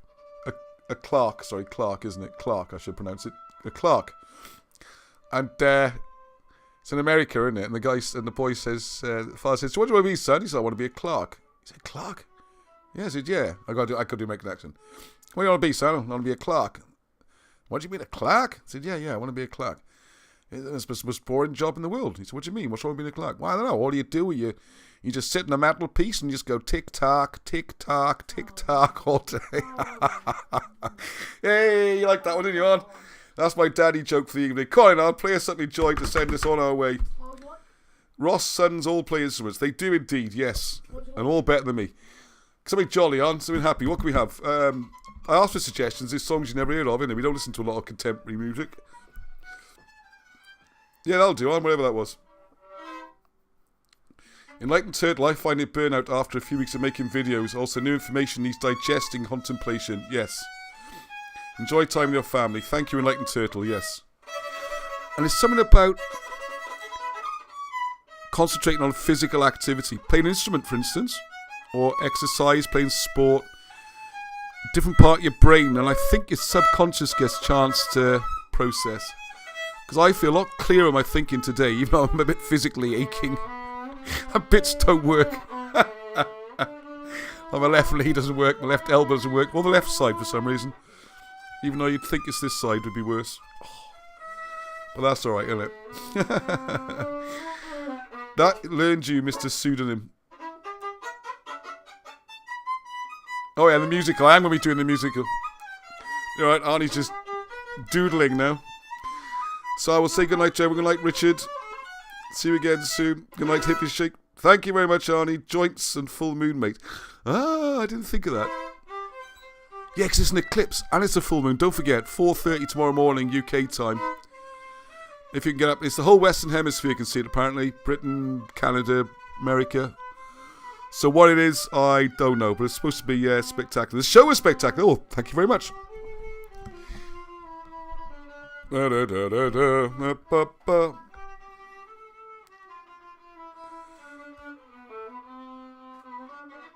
Everyone likes Sharon Arley more than me. Look a bit near on.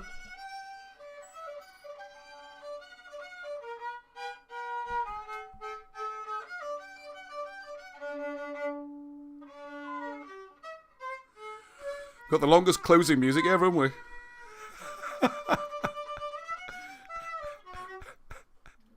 Yay, thank you, Arnie B. Yeah. Okay, great. Take magnesium. And yes, I'm getting my magnesium. Thank you, Arnie. I have got new hot chocolate with extra magnesium. I'm going to take some of that. Thank you. And I'm going to get my magnesium foot bath. Courtesy of, what they call, what's Danny and Lloyd's wonderful company? Holistic Health. Oh, that's Graham. Graham's got good stuff as well. Yeah, be careful. I'm like crossing our different people. Let's get some sponsors. Why has the moon never showed you? Oh, right, now you can have your chat now if you want to have a bit of chat because magnesium is hot chocolate. Brilliant. No, that's the best way to get it, isn't it? Vitamin D3 too. Thank you very much. Oh, I love all the nice love and positive thoughts and ideas. Now, I'm going to say this now, right, because the show's finished. You're not distracting anybody. If anyone wants, I'll leave the chat on for another 10, 15 minutes. And if you want to explain what an eclipse is in flat Earth versus global things, go for it, right? I'm not on either side in this one. And I don't know. Anyway, I know. There we go. I've copped out. I've got what do you call them? Splinters in my bottom from sitting on the fence. But there you go. There are enough controversial issues already without having to get stuck into that one. But I'm not against the ideas being discussed, all right? Okay, Arnie, you ready? Hang on a second. I got to do the... Oh, has he uploaded the thing? I reckon. Leon's a good boy, isn't he? He always uploads it. 1, 2, 3. Which button's it going to be? Yeah, this button. Arnie's showing the ceiling at the moment. Yeah, you can't actually see you. You just see the ceiling. There you go. There you go. All right, then. Going on. You do the Hedduch thing. Right, so good night for everyone. And Hedduch. I don't know if it worked or not. We're on a massive lag. Aloha. Yay! Leon's so good. He's done it. I was going to tell a funny story about the boys as well. I'm going to sneak a funny story and we finished. This is not history. I just love, one of the things I love about children, they've been on a school trip for 2 nights. Never stayed away from home before, okay? This is the little ones, my twins. And, I hate them going away. Awful. But anyway, they've been away for 2 days, 2 nights. And the school was trying, I thought, a really clever idea to try and get them all to tidy their rooms, because quite a lot went on this trip. Must have been at least 50, I reckon. So they had little dorms each. I don't mean in a room 4, I think, or 6, something like that. So what they did, a competition with prizes, like it was chocolate, for who had the tidiest room. I thought, genius, okay? Isn't this great? This is how governments try and run countries, okay? We'll give you chocolates for having the tidiest room. It's like, what a clever idea. It's better than threats or anything, isn't it? But what happened was, this is why you got to love children, okay? The natural rebellious streak. They had, each door had a little code to let you in. There was a 4-digit code, I imagine, on a little keyboard. Now, children being children, within no time at all, they had all hacked each other's numbers. They'd shoulder hacked, looked to see what they were typing in. So as soon as the prize went up for the tidiest room, they made an effort to tidy their rooms. What then happened was people were going into each other's rooms, hacking into the codes, and trashing the rooms so that they could win the prize. So instead of ending up with all the rooms looking lovely and tidy, the prize completely backfired and all the rooms got trashed. And that is what you call the law of unintended consequences. And that happens all the time. And I thought it was hilarious and worth sharing. So there you go. And I definitely am going now. So good night, Hedduch and no star. And I'll speak to you again soon. My very best wishes and love to all.